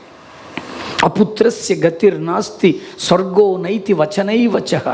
ఖచ్చితంగా పుత్రుడు లేకుండా స్వర్గగతి ప్రాప్తి లేదని మనకి కేవలము వేదాలు పురాణాలే కాదండి, ఆ పురాణాల్లో ఉన్నటువంటి సత్యాన్ని కూడా తెలుసుకోవాలి. గరుడ పురాణం, భవిష్య పురాణం వీటిల్లో స్పష్టంగా ప్రస్తావించబడ్డాయి. మార్చేస్తారండి. సత్యాన్ని గ్రహించకుండా 3వ వ్యక్తిని కాలు, ఒరే అందులో దిగిపోయావా, ఆ కులం తక్కువ దేవుణ్ణి కలుగుంటావా, నువ్వు మారిపోతావు వెంటనే. అమ్మో మన ధర్మం ఏమైంది? మన సనాతన ధర్మాన్ని వాళ్ళు పాడు చేస్తున్నారు. అసలు సనాతన ధర్మం అంటే ఏమిటి? నేను అంటున్నాను, వేదాలు, ఉపనిషత్తులు, బ్రాహ్మణాలు అన్నీ ఇవ్వబడ్డాయి. ఉపనిషత్తుల్లో, మైత్రియోపనిషత్తులో ఖచ్చితంగా చెప్పబడిన మాట, దేహో దేవాలయ ప్రోక్త జీవోత్తేవో సనాతన. ఎవరైనా అడగచ్చు, గూగుల్ సెర్చ్లో కొడితే నేను చెప్పే ప్రతి మంత్రం వచ్చేస్తుంది, అర్థం కూడా వచ్చేస్తుంది. ఇందులో పెద్ద కన్ఫ్యూజన్ ఏం లేదండి. అసలు జీవో దేవో సనాతన. ప్రతి దేహము దేవాలయమట, ప్రతి దేహములో ఉన్న జీవుడే దేవుడట, అది సనాతనం. మరి అలాంటిది ఈరోజు నువ్వు పక్క దేహంలో ఉన్న వాడిలో దెయ్యాన్ని చూసి చంపేస్తావు. అసలు పక్క దేహంలో ఉన్నటువంటి వాడిని నువ్వు గౌరవించలేవు. నా బైబిల్ కూడా అదే చెప్పింది, మీ శరీరములైన ఆలయములై ఉన్నవనియు నా ఆత్మ మీలో నివసించుచున్నదనియు ఈ ఆలయముని ఎవడు పాడు చేసినా నేను వానిని పాడు చేస్తాను. ఈ ఆలయమును పాడు చేయడం అంటే ఏదో సిగరెట్లు తాగి, మందు తాగి, కైనీళ్ళు అవ్వడం కాదు. తోటి ఆలయమైన ఆ భగవంతుడి నిలయాన్ని నువ్వు ఎలా కొడతావో, ఎలాగ హీనమైన మాటలు మాట్లాడతావు, ఎలాగ తక్కువ చేసి మాట్లాడతావు? నిజంగా క్రీస్తు నాలో పుడితే నా ముందున్న వాడిలో కూడా భగవంతుని చూడగలిగే మనస్సు నా ప్రభు నాకు ఇచ్చాడు. These are the qualities. ఈరోజు నిజంగానే మనం అది చేయగలుగుతున్నామా? పాపం పోవడం అంటే లిటరల్గా మన పాపం కాదండి, ధర్మాన్ని మనం చేసుకోగలిగితే అదే మనల్ని పాపం నుంచి వేరుపరిచేస్తుంది. అందుకనే బైబిల్ చాలా స్పష్టంగా చెప్పేసిన మాటలు ఇవన్నీ. ఈ సుమయోనికి ఒక విచిత్రమైన ప్రవచనం ఉంది తెలుసా మీకు? అక్కడే లూకా 2:26లో చదువుకుంటే సుమయోనికి ఒక విచిత్రమైన ప్రవచనం ఉంది పాస్టర్ గారు. అతడు ప్రభువు యొక్క క్రీస్తును చూడక మునుపు మరణము పొందడని పరిశుద్ధాత్ముడి చేత బయలుపరచబడిననుంది. అతడు ప్రభువు యొక్క క్రీస్తును చూడక మునుపు మరణించడు అనేది ప్రవచనం. మన వాడుక భాషలో చెప్పాలంటే అతడు ప్రభు యొక్క క్రీస్తును చూడక మునుపు చచ్చిపోడు. నేను మిమ్మల్ని అడుగుతున్నాను, ప్రభు యొక్క క్రీస్తును చూడక మునుపు చచ్చిపోడు, చూస్తే స్పీక్ అవుట్. ఎవరు సమాధానం చెప్తారు? వాళ్ళకి పిడికడు కూర ఎక్కువ వేస్తాం. చెప్పండి మరి. చూస్తే చచ్చిపోతాడు. అలాంటి ప్రవచనం ఇక్కడ వస్తే ఎవరైనా వింటారా? ఒకవేళ ఇప్పుడు లాజరస్ గారు మాట్లాడుతున్నారు, సడన్గా ఆడవాళ్ళలో ఎవరికో దేవుడు ప్రవచన శక్తిని ఇచ్చి వాడు లేచిన వెంటనే వాళ్ళు ప్రవచనం చేస్తున్నారు. ఏమని? లాజరస్ గారి బోధ ఆగిందా, మొగాళ్ళలో 3 పోతారు అన్నారు అనుకోండి. వీళ్ళు నన్ను ఆపనిస్తారా? వాటర్ బాటిల్ వెనకాల వాటర్, నువ్వు ఆగేవా, 3 పోయాం. ఇదేం విచిత్రమైన ప్రవచనం అండి. అలాంటి ప్రవచనాన్ని సుమయోను ఎలా తీసుకున్నాడో తెలుసా? సుమయోనికి తెలుస్తాను చచ్చిపోతాడని. నేను మీతో, నాతో, అందరితోనూ మాట్లాడుతున్నాను. మనందరికీ తెలుసు మనము చచ్చిపోతాం. నేను చచ్చిన చావనన్నోళ్ళు ఈ వైట్ ఫీల్డ్లో ఉంటే తెయ్యొద్దండి, సెల్ఫీ తీసుకుని వెళ్ళిపోతాను Kakinada. Everyone has to die, no chance. So నేను ఒక మాట అంటున్నాను, సుమయోన్లాగా చచ్చిపోయే లోపులో యేసును చూసి చచ్చిపోదాం. దేవునికి స్తోత్రం చెప్దామా? Because one fine we're going to die, no chance. అందరూ చచ్చిపోవాల్సిందే. బైబిల్ అంటుంది యాకోబు 4:14-17 వరకు, రేపేమి సంభవించునో మీరు ఎరగరు గనక మీ జీవం ఏ పాటిది అది కొంతసేపు కనబడి అంతలో మాయమైపోయే ఆవిరి వంటిదే. కనుక ప్రభువు చిత్తమైతే బ్రతికి ఉండి ఇది అది చేతమని చెప్పుకొనవలెను. ఇప్పుడైతే మీరు మీ డంబముల యందు అతిశయపడుతున్నారు. అట్టి అతిశయమంతయు చెడ్డది కాబట్టి మేలైనది చెయ్య ఎరిగి ఉండియు అలా చెయ్యని వానికి పాపము. ఈరోజు ధర్మమైనది చేయండి మీరు చచ్చే లోపులో. We don't know when we are going to die. 4:30 గంటలకి ఇంటి దగ్గర బయలుదేరాడండి తన అభిమానుల ఇంట్లో జరుగుతున్న ఒక వేడుకకు హాజరవ్వడానికి. 2 స్నేహితులను ఎక్కించుకొని రింగ్ రోడ్లో 120 కిలోమీటర్ల వేగంతో కారు వెళుతుంది. 6:30 గంటలకి ఆ పెద్దానికి దాహం అయింది. నీళ్లు తాగుదాం అనుకుని పక్కకు ఒరిగాడు. కనబడిన రాయిని తప్పించే ప్రయత్నంలో స్టీరింగ్ కంట్రోల్ తప్పి డివైడర్ని గుద్దుకొని బెల్ట్ పెట్టుకొని కారణాన డోర్ ఊడిపోయి కింద పడి తల పగిలి చనిపోయారు నాయకుడు, నటుడు, దివంగత Nandamuri Harikrishna. He never expected that he is going to die within 2 hours. 4:30 గంటలకి ప్రయాణం తీసుకున్న పెద్ద ఆయన 6:30 గంటలకి చచ్చిపోతాడని ఆయనకి తెలియదండి. నేను మళ్ళీ చెబుతున్నాను మీకు, we don't know when we are going to die, then why don't we show Jesus? యేసుని ఎందుకు చూపించకూడదు? యేసుని ఎందుకు చేయకూడదు? యేసుని ఎందుకు తెలుసుకోకూడదు? నేను అదే చెప్తున్నానండి. ఈ పాపాన్ని తొలగించి పవిత్రాత్మగా చేయడానికే ప్రభు వచ్చాడు తప్ప దయచేసి ఎవరు మతాలు మారకండి. మత మార్పిడన్న మాట ఈ బైబిల్లో ఎక్కడ కనబడదండి. బైబిల్లోనే కాదు, ఈ భారతీయ ప్రామాణిక గ్రంథాలైన వేదాలలో కానీ పురాణాలలో కానీ అక్కడ ఉన్నటువంటి వాంగ్మయం ఎక్కడా కనపడదండి. ఇది మనుషులు కల్పించిన ఒక భయంకరమైన మాట. అందుకని అంటున్నాను స్పష్టంగా, మతాలు ఎవరు మారకండి. మతం మారడం వల్ల, కులం మారడం వల్ల మోక్షం వస్తుందని ఏ పాస్టర్ చెప్పినా, ఏ స్వామీజీ చెప్పినా, ఏ గురువు గారు చెప్పినా అబద్ధం. మనస్సు మారాలండి. ఈరోజు మనలోకి పవిత్రత ఆపాదించబడాలి. అలాగా పవిత్రతను చెప్పడానికి చేయడానికే వచ్చాడండి నా యేసయ్య. పాపం పోగొట్టుకోవడానికి మానవుడు విశ్వ ప్రయత్నం చేస్తున్నాడు. మాకున్న ఆచార ప్రకారంగా యుక్త వయసు వచ్చినప్పుడు ఒడుగు వేస్తారు. మా పద్ధతిలో ఒడుగు వేసుకోవాలంటే అరగుండు చేయించుకోవాలి. ఆంధ్రాలో బ్రాహ్మలు అయితే పంచసిగలు పెట్టుకుంటారు. మన మధ్యలో బ్రాహ్మలు ఒక ఆయన ఉన్నారు, మొన్ననే కాకినాడలో కలిసిన వారు, బెంగళూరులోనే జాబ్ చేస్తున్నారు. Where are you brother? Are you here? ఆయన తన పాపతో కూడా వచ్చారు. అదిగో వారే శుద్ధ బ్రాహ్మణ కుటుంబంలో పుట్టారండి ఆయన. ఆయనకి తెలుసండి, ఏమండి ఆంధ్రాలో ఒడుగు వేసుకునేటప్పుడు పంచసిగలు పెడతారు, అవునా కాదా? వారు అలాగే పొందుకున్నారు. కానీ ఈరోజు ప్రభువులో ఉన్నారండి ఆయన. నేను మళ్ళీ చెబుతున్నాను, నేను మా ఆచార ప్రకారంగా మేము అరగుండు చేయించుకోవాలి. నాకు నా కవల సోదరుడికి ఒకేసారి ఒడిగేశారు. కాకినాడకి దగ్గరని అన్నవరం దేవస్థానానికి తీసుకెళ్లారు. వెళ్ళేటప్పుడు అంబాసిడర్ కారుల్లో తీసుకెళ్లారు. అప్పుడు అవే కార్లు ఎక్కువ. తీరా వెళ్ళిన తర్వాత మా పెద్దనాన్నగారు, మా బంధువులందరూ వచ్చేసారు. అన్నవరం కనుక అది జరుగుద్ది, ఈ ఫంక్షన్ కూడా ఉంది కదా అని వచ్చేసారు. మా అన్నయ్య గారికి ఆయన అందం మీద మక్కువ ఎక్కువ. నేను అరగుండు చేయించుకొని 4 వెంట్రుకలు తీసుకుంటానని ఆయన ఇక్కడ 4 తీసుకున్నాడు. నాకు భక్తి భావాలు ఎక్కువ. ఖచ్చితంగా అరగుండు చేయించుకొని జంధ్యం వేసుకున్నానండి. విచిత్రం ఏంటంటే నాకు 2 మేనత్తలు ఉన్నారు. అందులో రెండో మేనత్తకి నేనంటే ఇష్టం. ఆవిడేమనుకుందో తెలియదు కానీ ఆ సగం గుండు చల్లగా ఉండాలని గంధం రాసేసింది ఆవిడ. అసలే అరగుండు, దాని మీద గంధం, అడ్డంగా బొట్టు, మెడలో దండ, విచిత్రంగా ఉన్నాను కానీ బాగున్నాను. ఈ లోపల మా నాన్నగారు అన్నారు, ఒరే మేము అందరం కారులో వెళ్ళిపోతాం, మీరు ఆర్టీసీ బస్ ఎక్కొచ్చేయండి అన్నారు. ఇంక అరగుండు వేసుకుని అన్నవరం ఆర్టీసీ బస్ స్టాండ్లో నిలబడితే అందరూ చూసి నవ్వడమే. ఈడెవడో సగం డబ్బులు ఇచ్చి ఉంటాడు, సగం గురికించుకున్నాడని ఒకడో, ముందు చూస్తే గుండి వెనక చూస్తే జుట్టు ఈడేటర్ ఎలాగున్నాడని ఒకడో. వాళ్ళు ఎన్ని అనుకున్నా నాకు సిగ్గులేదు. ఎందుకని ఇప్పుడు నేను ఎవరిని? బ్రాహ్మణ్ణి. బ్రాహ్మడు అంటేనే ద్విజుడు అని అర్థం అండి. ద్విజుడు అనగా ద్వితీయ జన్మం ఎత్తినవాడు అని అర్థం. అసలు నాకు తెలిసి నిజమైన ద్విజుడు ఎవరో తెలుసా? ఈ రవికుమారే. ఎందుకో తెలుసా? ఎవరైతే క్రీస్తుని అంగీకరించి, అందుకనే క్రీస్తు యేసులో ఉన్నటువంటి మీరు ఇప్పుడు ఎవరట? నూతన సృష్టి. ఇదొక వేరొక జన్మ. ఈ ద్వితీయ జన్మం ఎత్తినవాడే నిజమైనటువంటి బ్రాహ్మడు. అలాగా అన్నవరం దేవస్థానంలో అరగుండు వేసుకొని ఇప్పటికీ ఇంద్రగంటి గోపాలకృష్ణ గారిని ప్రధాన అర్చకులుగా పనిచేసిన వారు ఉన్నారు, నాతో మాట్లాడుతూనే ఉంటారు. వారి ఆధ్వర్యంలో జరిగింది నా ఒడుగు. ఓం భూర్భువస్సువః తత్సత్వితుర్వరేణ్యం భర్గో దేవస్య ధీమహి ధియో యో న ప్రచోదయాత్. ఇది గాయత్రి మంత్రం. చదవకుండా మంచినీళ్ళు తాగి అలవాట్లేని భక్తిలో నేను పెంచబడ్డాను. మళ్ళీ చెబుతున్నాను ప్రియ దేవుని బిడ్డలారా, అలాంటి సందర్భంలో కూడా నేను ఒకటే అనుకున్నాను, నేను బ్రాహ్మణ్ణి. నా భక్తిలో నాకు ప్రభు ఎలా వచ్చారనేది నేను కొద్ది మాటల్లో చెప్పడం కష్టంగానే మీకు వివరిస్తున్నాను. మా ఇంట్లో మేము నలుగురిలో మగవాళ్ళలో నాకే భక్తి ఎక్కువ.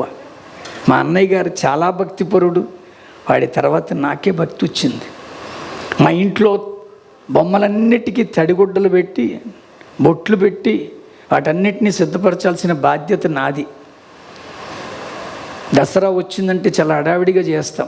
ఒకటి కేరళ వెళతాం, ఒకవేళ వెళ్ళకపోతే మా కాకినాడలోనే బాలా త్రిపుర సుందరి గుడి అని ఉందండి, అక్కడే ఉంటాం. 10 రోజులు అక్కడే ఉంటాం మేము. ఎందుకంటే మా అమ్మగారి మీద పూనకం ఉంటుంది కనుక మా అమ్మ అక్కడికే వెళ్ళి కూర్చుంటుంది. అలాగ నవరాత్రులు కూడా ఆ దసరా అంతా కూడా గడిపిన తర్వాత మా ఇంటిలో జరుగుతున్నటువంటి ఈ పూజను బట్టి ఆ పీఠం అంతా శుభ్రం చేసే పని నాది. 9 రోజులుగా పూజలు అందుకున్నటువంటి ఆ కుంకం, ఆ పువ్వులు అన్నీ అక్కడే ఉంటాయి. వాటన్నిటినీ శుభ్రం చేసి తీసుకొని వెళ్ళి పిండాల చెరువులో కలపాలి. అలాగ శుభ్రం చేస్తున్న సమయంలో కుంకానికి ఉన్నటువంటి ఒక సహజ సిద్ధమైన లక్షణం ఏమిటంటే, కుంకాన్ని అలా పక్కన పెట్టి చూడండి, ఒక 2-3 రోజుల్లోనే అందులో పురుగు పుడుతుంది. అలాగే వారం రోజుల నుంచి ఉన్నటువంటి ఈ 10 రోజుల నుంచి ఉన్న దాంట్లో పురుగు పుట్టి ఒక పటంలో దూరిపోయి లోపల ఉన్న దేవుణ్ణి కొరికేసిందంటే నాకు ఆశ్చర్యమైపోయి అమ్మా అని పిలిస్తే మా అమ్మ పరిగెత్తుకొచ్చింది. ఏరా అంటే పురుగు దేవుణ్ణి కొరికిందమ్మా అన్నాను. ఎందుకంటే మాకు అదే దేవుడు కనుక. మా అమ్మ ఒక్కటి కొట్టి తీ అంది. ఆ పటం తీసేసాం. అప్పుడు మా అమ్మ అంది, బజార్ వెళ్ళి ఇలాంటిదే తీసుకురా అంది. నేను మా అమ్మ వైపు చూస్తున్నాను. దేవుడు బజార్లో దొరుకుతాడమ్మా అన్నాను. మళ్ళీ కొట్టింది. ఎందుకు వచ్చిందని లేచి నిలబడ్డాను. బట్టలు మార్చుకునేసరికి మా అమ్మ 5 రూపాయలు ఇచ్చింది. చెప్పులు వేసుకుని దిగుతుంటే మళ్ళీ పిలిచింది. 5 రూపాయలు ఇచ్చానని 5 రూపాయలతో కొనేకు, ఏ 2 రూపాయలకో 2.5కో బేరం ఆడంది. ఎవరిని? రాదా అండి? సత్యాన్వేషణ పుట్టడంలో తప్పేమైనా ఉందంటారా అండి? అలా పుట్టింది ఆలోచన. ఇంకా అదే ఆలోచనతో వెళ్ళాను, కొనుక్కొచ్చాను, ఇందులో పెట్టాను. పాత తీసేసాం. ఇప్పుడు ఈ పాత దాన్ని ఏం చేయమంటాం అన్నాను. పాడే అంతండి. ఎన్ని సంవత్సరాలుగా పూజలు అందుకొని ఒక పురుగు ముట్టిందని ఇప్పుడు ఇది దేవుడు కాదంటున్నావు. నా స్వహస్తాలతో బేరమాడి తీసుకొచ్చి పటంలో పెడితే ఇది దేవుడు ఎలాగవుతాడమ్మా? అక్కడ మొదలైందండి ఆ సత్యాన్వేషణ. ఖచ్చితంగా దేవుడు అంటే ఇది కాదమ్మా, ఏదో ఉంది. ఈ బాలా త్రిపుర సుందరి గుడిని ఆనుకొని మెక్లారెన్ గ్రౌండ్స్ అని ఉందండి మా కాకినాడలో, ఇప్పటికీ ఉంది. ప్రతి శుక్రవారం మేము ఆ గుడికి వెళ్ళిపోతాం. అలా వెళుతూ ఉండగా ఈ మెక్లారెన్ గ్రౌండ్లో యేసుక్రీస్తు సభలేవో జరుగుతున్నాయి. అది కూడా తెలుసుకుంటే పోలేదా అనే ఆతృతతో లోపలికి వచ్చాను. బ్రాహ్మణ్ణి కదండి, భయం వేసి దూరంగా నిలబడ్డాను. ఎందుకంటే వాళ్ళని అంటుకోకూడదట. ఈ లోపల దైవజనుడు మాట్లాడుతూ అంటున్నాడు, నిన్ను కాపాడే దేవుడు కునుకడు నిద్రపోడు. అసలు ముందు నాకు అక్కడ బ్రేక్ అయిందండి. ఎందుకంటే మేము ఆరాధించే దేవుళ్ళని రాత్రి అయితే మేమే పడుకోబెట్టాలి, ఉదయాన్నే సుప్రభాతంతో మేమే లేపాలి. ఈ దేవుడు ఎవరు? కొనకడట నిద్రపోడంట. దేవుడు అంటే అదే కదండి. కాపలాదారుని పెట్టుకుంటాం మనం. ఇప్పుడు మేము ఏదో గేట్వే కమ్యూనిటీ ఇంట్లోకి తీసుకెళ్ళారు మమ్మల్ని. అక్కడ మంచి సాయుధులైనటువంటి గేట్ కీపర్స్ వాళ్ళు ఉన్నారండి. వాళ్ళందరూ శుభ్రంగా తన్ని పెట్టి పడుకున్నారనుకోండి, వాళ్ళకి ఊరికేస్తామా జీతం? వాళ్ళని ఎందుకు పెట్టుకున్నామంటే కాస్తారని. భగవంతుడు కూడా అంతే, మనల్ని కాచి కాపాడతాడనే నమ్ముకుంటాం. విచిత్రం ఏంటంటే ఆ మాట అయిపోయిన కాసేపటికి మళ్ళీ అంటున్నాడు, నీ కొరకే ప్రాణం పెట్టినటువంటి వాడన్నారు. నేను అంతవరకు చేసిన ఆరాధనలో ఏ దేవుడు కూడా నా కొరకు ప్రాణం పెట్టాడన్న మాటే వినలా. ఎందుకంటే నేను చాలా భక్తి చేశాను. కాకినాడలో రాఘవేంద్ర స్వామి గుడి కడుతున్నప్పుడు ఇసుక మోసిన భక్తుడిని నేను. పూజ్యాయ రాఘవేంద్రాయ సత్యధర్మ రథాయ చ భజతాం కల్పవృక్షాయ నమతాం కామధేనవే ప్రదక్షిణలు చేసేవాడిని అండి. సిల్లీగానో సరదాగానో చెప్పట్లా. నా కోసం చచ్చిపోయిన దేవుడు ఎవరు తెలుసుకోవాలని ఆతృత పెరిగింది. మా ఇంటి వెనకాల ఉన్నటువంటి ఒక చర్చికి వెళ్ళడం మొదలెట్టాను. ఇంక అందరూ మాట్లాడుకుంటున్నారు, ఈ బ్రాహ్మణ కుర్రాడు వస్తున్నాడు, గురుస్వామి గారు అబ్బాయి వచ్చి కూర్చుంటున్నాడని. వాళ్ళు ఏమనుకుంటే సత్యం కావాలి నాకు. అలా కూర్చొని వింటుండగా వాళ్ళు బైబిల్ ఇచ్చారు. ఈ లోపల ఏం జరిగిందంటే, మేము బ్రాహ్మణం కదండి, మెడలో జంధ్యం ఉంటుంది. కాకినాడలో రాజశేఖర్ మాస్టర్ గారు అని మాకు ఇంగ్లీష్ నేర్పేవారు. ఆయన బ్రాహ్మడు. కొంచెం ఎర్లీగా వచ్చారా లక్ష్మణ్ అని అన్నారని నేను వెళ్ళాను. అప్పుడు ఆయన స్నానం చేసి వస్తున్నారు. ఆయన మెడలో లావుగా ఉంది జంధ్యం. నేను అడిగాను, మాస్టారు నాది 3 పోగులు ఉందండి, ఎక్కడ పుట్టుకుంటే అక్కడ పుట్టుకొని తెగిపోతుంది, అన్ని ముళ్ళు వేసుకొని వాడుతున్నాను, నాకు అలాంటి మంచిది ఇవ్వచ్చు కదండి, అంత లావుగా ఉన్నదంటే, ఒరే నీకు పెళ్ళైతే మిగిలిన పోగులు కూడా వేస్తారు, ఇప్పుడు ప్రస్తుతం నీకు ఇవే ఉంటాయన్నారు. అని ఆయన ఊరుకోవచ్చు కదా. నా మెడలో జంధ్యం పట్టుకుంటే అది పుట్టుకొని తెగిపోయింది. జంధ్యం తెగిపోతే ఎలా ఉంటుంది? ఎంత భయం వేస్తుంది. నేను అంటున్నాను ప్రియులారా, జంధ్యం తెగిపోయేసరికి నా ముఖం మాడిపోయిందండి. ఎందుకో తెలుసా? ఖచ్చితంగా జంధ్యం ఎందుకు తెగిపోయింది? ఆ చర్చికి వెళ్ళడం వల్లే, ఆ బైబిల్ చదవడం వల్లే. ఎందుకు వచ్చిందిరా బాబు? చర్చికి వెళ్తేనే జంధ్యం తెగిపోతే, బాప్తిజం పోతే ప్రాణాలే పోతాయి. ఎందుకు వచ్చిందని చర్చికి వెళ్ళడం మానేశాను. భయం వేస్తుంది కదండి ఎవరికైనా. నాకు భయం పుట్టింది. విచిత్రం ఏంటంటే, అలా చర్చికి వెళ్ళడం మానేస్తే మాట్లాడుకుంటారు కదా అతను రావడం మానేశాడని. ఆకుమర్తి దానియేలు గారని మీ అందరికీ తెలుసు, సుపరిచిత సంగీతం అందించే ఆయన, దైవజనులు కూడా. అతను నాకు మంచి మిత్రుడండి. మా కాకినాడ కల్పనా సెంటర్ దగ్గర కనపడి, లక్ష్మణ్ టీ తాగుదామా అన్నాడు. సరే వెళదామని టీ తాగుతుండగా అతను అడుగుతున్నాడు, చర్చికి రావడం మానేసేవే అన్నాడు. కుదరట్లేదు, నాకు టైం సరిపోవట్లేదు అని అన్న. కాదులే ఏదో జరిగింది అన్నాడు. అబ్బాయి ఏం జరగలేదు. మీ ఇంట్లో వాళ్ళు ఏమన్నా అన్నారా? ఏమీ అనలేదు. చర్చ్ వాళ్ళు ఏమన్నా అన్నారా? ఏమనలేదురా బాబు, నన్ను నిజంగా ఈ కుదరట్లేదు అంతే. కాదు నువ్వు చెప్పలేకపోతున్నావు చెప్పు అన్నారు. ఇంకన్నిసార్లు అడిగేసరికి చెప్పానండి, జంధ్యం తెగిపోయింది. కనుక మా దేవుళ్ళు నన్ను వదిలేశారు, నేను అందుకే చర్చికి రావడం మానేశాను. ఆయన వాక్యంలో పెంచబడ్డాడు. మీ పాస్టర్ గారు ఇందాక చెప్పినట్టు క్రీస్తులోనే పుట్టారు కనుక ఆయన అన్నాడు, జంధ్యం తెగిపోలేదు లక్ష్మణ్, జంధ్యం తెంపబడింది అన్నాడు. మళ్ళీ ఇదొకట అనిపించదా? అప్పుడు ఆయన చెప్పాడు, యోహాను సువార్త అని ఒక పుస్తకం ఉంది, 15వ అధ్యాయంలో ఒక మాట ఉంది. అందులో ఏమనుందంటే, తనలో ఎవరైతే బహుగా ఫలిస్తారో వారు బహుగా ఫలించు నిమిత్తం వారిలోని పనికి మాలిన తీగల్ని ఆయనే తెంపేస్తాడట. ఐఎమ్ టాకింగ్ అబౌట్ 87 అండి. 87, 88 మధ్యలో మాటలు అయ్యారు ఇవి. అప్పుడు చెప్పాడు అతను, రాబోయే దినాలలో దేవుడు నిన్ను వాడుకోబోతున్నాడు, నీకు ఇది ఆటంకం కనుక ఆయన తెంపేశాడు అన్నాడు. అప్పుడు అన్న మాట ఇప్పుడు నెరవేరుతుంది నా ద్వారా. దేవునికి స్తోత్రం కలుగునగాక. అప్పుడు వెంటనే ధైర్యం వచ్చేసిందండి. చర్చికి వెళ్ళిపోవడం మొదలెట్టాను. ఇంకా అక్కడ మొదలైందండి గొడవ. ఇంక ఎంత బలంగా వెళ్ళిపోతున్నా. ఇప్పుడు మెడలో జంధ్యం లేదు. కరెక్ట్గా జంధ్యాల పౌర్ణమి వచ్చింది. జంధ్యాల పౌర్ణమిలో జంధ్యాలు మార్చుకోవాలి. వెళితే రాజమండ్రి గోదావరి రోడ్డుకి వెళ్తాం, లేదా మా నాన్నగారు మా ఇంట్లో మారుస్తారు. మా అమ్మ, మేము అరవవాళ్ళం కదండి, మా పద్ధతిలో పంచికట్లన్నీ కట్టేసుకొని మా అన్నయ్య, మా నాన్నగారు, నా చిన్నన్నయ్య, నా తమ్ముడు అందరూ రెడీ అయిపోయారు.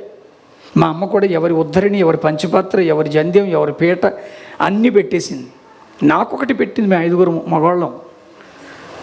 నేను ఇలాగే నిలబడి ఉండగా మా అమ్మ అంటుంది, ఎరా నువ్వు రావా అని అడిగింది. జంధ్యం లేదమ్మా అన్నాను. జంధ్యం ఉంటే కదా మార్చుకోవడానికి. వెళ్ళి మా నాన్నగారితో చెప్పేస్తే ఆయన చాలా ఆవేశంగా వచ్చి అసలే పొరచేవాటం అండి, ఆయన పగలు కొట్టేసాడంటే. మాకు తెలుసురా, నువ్వు ఆ చర్చికి వెళ్తున్నప్పటి నుంచి, ఈ పుస్తకం చదువుతున్నప్పటి నుంచి మాకు అనుమానమే అని నా సొరుగులాగి ఈ బైబిల్ని విసిరేసి ఇవన్నీ వదిలేసి నువ్వు ఇంటికి వచ్చేవారా, లేదా గెట్ లాస్ట్. నాకు ఎందుకో పంతం వచ్చేసిందంటే బైబిల్ని తీసుకొని హత్తుకున్నాను. గబగబా మెట్లు దిగాను, చెప్పులు వేసుకొని ఏ మెక్లారెన్ గ్రౌండ్స్లో విన్నానో అక్కడికి వచ్చేసాను. తీరా వచ్చితే దొరికేస్తాడు అక్కడ ఏమన్నా. అక్కడికి వచ్చిన తర్వాత ఇంకా నాకు ఏడుపు వచ్చేస్తుందండి. అప్పటికే నేను జాబ్ చేస్తున్నానండి, జీతం సంపాదిస్తున్నాను, ఇంట్లో ఇస్తున్నాను. చాలా బాధ కలుగుతుందండి. నేను చేసిన భక్తి అంతా గుర్తొస్తుంది. సుబ్రహ్మణ్య షష్ఠి వచ్చిందంటే నా అసలు పేరు అది పుదుక్కోడు నటరాజన్ సుబ్రహ్మణ్య శర్మ. కాకినాడ పుర్రవీధులన్నీ నాట్యం ఆడినోడిని. అవన్నీ గుర్తొస్తున్నాయి. ఈ అర్థం కాని ప్రభువు గుర్తొస్తున్నాడు. ఎవరు నాకు రాట్లా, సహాయం చేయట్లా. చివరికి ఒకటే అనుకున్నానండి, ప్రభు ఉంటే, నిజంగా ఆయన నిజమైన దేవుడైతే నన్ను దర్శించాలి. అలా అనుకున్న వెంటనే వర్షం అండి. ఎంత పెద్ద వర్షం అంటే ఆ మెక్లారన్ గ్రౌండ్స్ ఉన్న స్కూల్ బిల్డింగ్లో పై తరగతులకు వెళ్ళే మెట్ల కింద కూర్చొని ఉన్నానండి నేను. ఈ లోపల మీకు ఇది నిజం, ఆశ్చర్యం కలిగించవచ్చు. నేను ఎప్పుడైతే అడిగానో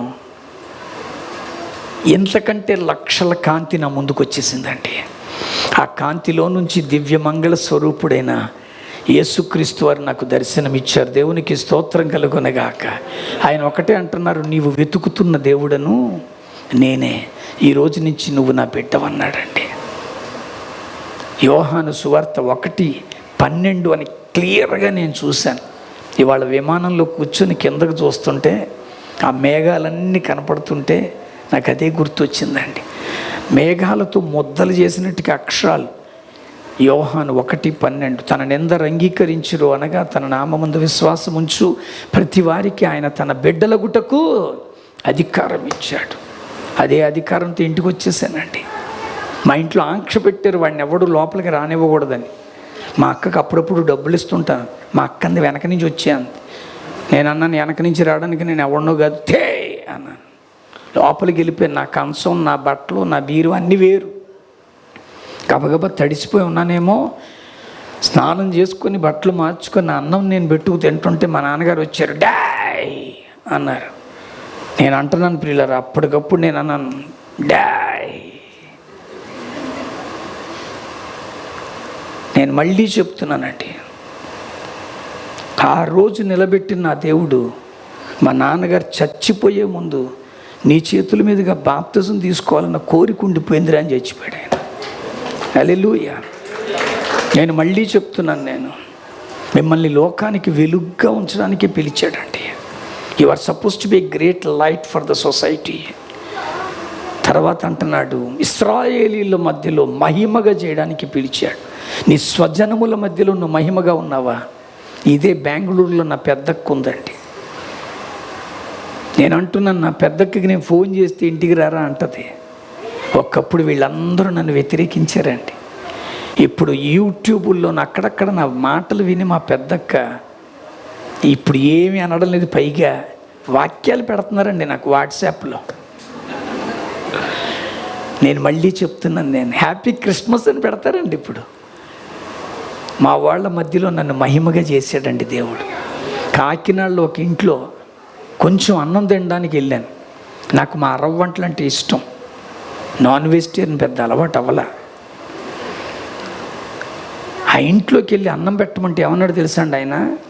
నువ్వు కులం తక్కువ దేవుడిని కలిగి ఉన్నావు గనుక ఇంట్లోకి అడుగు పెట్టద్దన్నాడు. వాళ్ళ ఆవిడ అంది, అడుక్కునేవాడికన్నా పెడతావు కదయ్యా, మనవడే కదా, కొంచెం అన్నం పెట్టడానికే అంది. వెనక నుంచి రమ్మన్నాడండి. అలా వెనక నుంచి వస్తే, ఇందాక అయ్యగారు చెప్తున్నారు, వెనక నుంచి వస్తే అక్కడ 2 బాత్రూమ్లు ఉన్నాయని. అలాగే వాళ్ళ ఇంట్లో 2 బాత్రూమ్లు ఉంటాయి, అక్కడ పెట్టారండి నాకు అన్నం. ఒక గిన్నెలో తీసుకొచ్చి ఇంత అన్నం, సాంబార్ వేసి, కూర వేసి, ఒక నీళ్లు గ్లాసులో పెట్టి, ఇవన్నీ నీవిరా, ఎప్పుడు వచ్చినా నువ్వు ఇందులో తినేసి అంట్ల గిన్నెల్లో బాడే, పని మనిషికి అడిగి అక్కడ పెడుతుంది, అన్నం కావలసినప్పుడల్లా వచ్చి అవి తెచ్చుకొని నీకు అన్నం పెడతానన్నాడు. ఆయన ఏమనుకుంటే మనకు అన్నం కావాలి. ఆశ్చర్యం ఏంటంటే, ఆ ఇంటి కింద ఒక పోర్షన్ ఖాళీ అయితే ఒక క్రైస్తవ కుటుంబం అక్కడ అద్దెకొచ్చారు. భార్య ఏమో బ్యాంకులో చేస్తుంది, ఆయన ఏమో టీచర్. ఇద్దరికి కాకినాడ ట్రాన్స్ఫర్ అయిందని వచ్చారు. సరే, మొత్తానికి వాళ్ళకి అద్దెకిస్తే అనుకోకుండా వాళ్ళు నన్ను చూశారు. లాజరస్ గారు మీరు ఇటు వచ్చారు ఏంటన్నారు. ఇది మా వాళ్ళు ఇల్లేనండి అన్నాను. అంతే, వాళ్ళ ఇల్లు ఏం చెప్పారో తెలీదు. నేను ఇంకోసారి వెళ్ళేసరికి ఆవిడ అంటుంది, లోపలికి వచ్చాయి అంది. నేను లోపల రాకూడదు కదా అన్నా. అవన్నీ మర్చిపోరా, లోపలికి వచ్చాయి అంది. నువ్వు రమ్మన్నావు కదా, వచ్చేస్తానని నేను లోపలికి వెళ్ళాను. అప్పుడు ఆవిడ అంటుంది, నువ్వు ఎక్కడెక్కడికి వెళ్ళి ప్రార్థన చేస్తున్నావు అంట, దేవుడు చాలా అద్భుతాలు చేస్తున్నాడంట, మా పెద్ద కొడుక్కి పెళ్ళి 3 ఏళ్ళైంది, పిల్లలు లేరు, ప్రార్థన చేయవా అందంటే. నేనన్నాను వెంటనే, నా గిన్నె ఏదన్నాను. నీ గిన్నె మా గిన్నెల్లో పెట్టేసావు అంది. నువ్వు పెట్టేసావు కనుక చెప్తున్నానని ప్రార్థన చేశాను. సంవత్సరంలో ఆ ఇంట్లో ఒక కూతుర్ని దేవుడు ఇచ్చాడు. దేవునికి స్తోత్రం కలుగునగాక. I can tell you something, God would like to make you a great glorified person.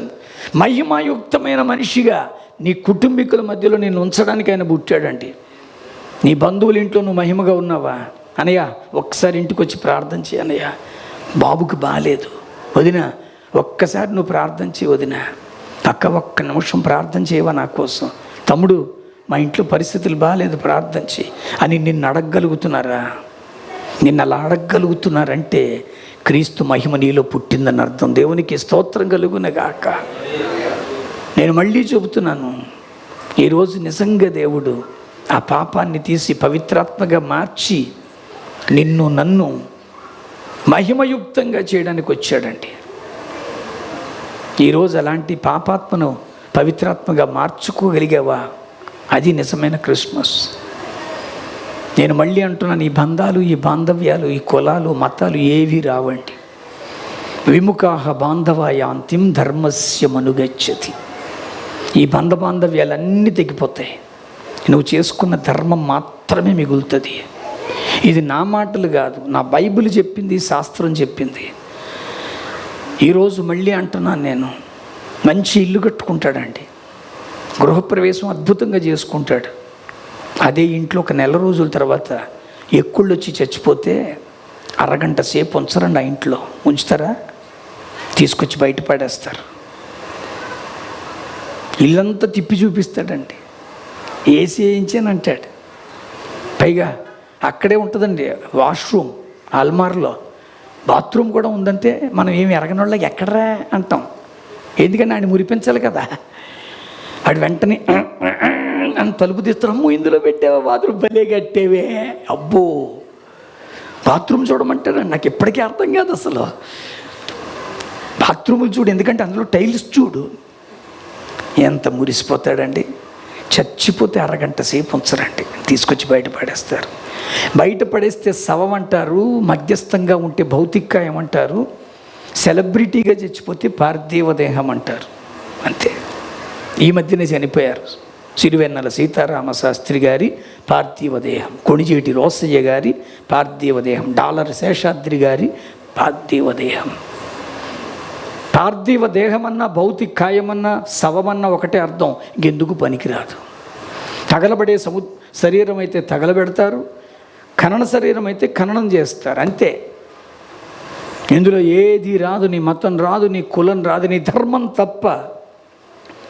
అందుకనే అంటారండి, ఈ శరీరాన్ని పెట్టుకొని గుమ్మం బయట పాడేస్తే ఇంటితో ఉన్న బంధం కట్. ఆడవాళ్ళు పెట్టుకొని ఏడవడం మొదలు పెడతారు. ఆ సమయానికి పంతులు గారు, పాస్టర్ గారు అంతిమ క్రియలు చేయడానికి వస్తారు. అక్కడతో శరీరాన్ని తీసుకెళ్ళిపోతే ఆడవాళ్ళతో బంధం కట్. వీధిలో వాళ్ళు కొంత దూరం మోస్తారు, మనతో మొన్నటిదాకా వీధిలో ఉన్నాడని ఆ మలుపులో వాళ్ళు కట్. చివరికి శ్మశానం దగ్గరికి వెళ్ళిన తర్వాత మా అమ్మ నాన్న బతికే ఉన్నారని అక్కడ కొంతమంది కట్ అండి. తగలబడే శరీరం అయితే, కాలుతున్న శరీరం కొవ్వు కరిగి శరీరంగాలు పైకి లేస్తుంటే కర్రతో కొట్టేవాడు ఇక్కడ ఉంటాడు. ఖనన శరీరం అయితే బాక్సులో తెచ్చుకుంటే గోతులో పూడ్చి మట్టితో కప్పెట్టి తెచ్చుకున్న చెక్క సిలువ గుచ్చేవాడు ఇక్కడ ఉంటాడు. That is life. ఇందులో నువ్వు చేసింది ఏదీ రాదు, ధర్మం తప్ప. అదే చేసుకోమంటుందండి నా బైబిల్. ఈరోజు ధర్మము అనేటువంటి క్రీస్తు మనలో ఉన్నాడా? ఆ సత్యము అనేటువంటి క్రీస్తు మనలో ఉన్నాడా? ఆశ్చర్యం ఏంటంటే మా పిన్ని గారు చచ్చిపోయారు. మా తమ్ముళ్ళు అన్నారు, అన్నయ్య మాకు తోడుగా ఉండన్నారు. నా ప్రోగ్రామ్స్ అన్నీ మార్చుకొని వాళ్ళకి తోడుగా ఉన్నాను. శరీరాన్ని తీసుకెళ్ళి కట్టెల మీద పెట్టాం. పంతులు గారు మంత్రం చదువుతుండగా తమ్ముళ్ళు నిప్పు పెట్టారు, వెళ్ళిపోయారు.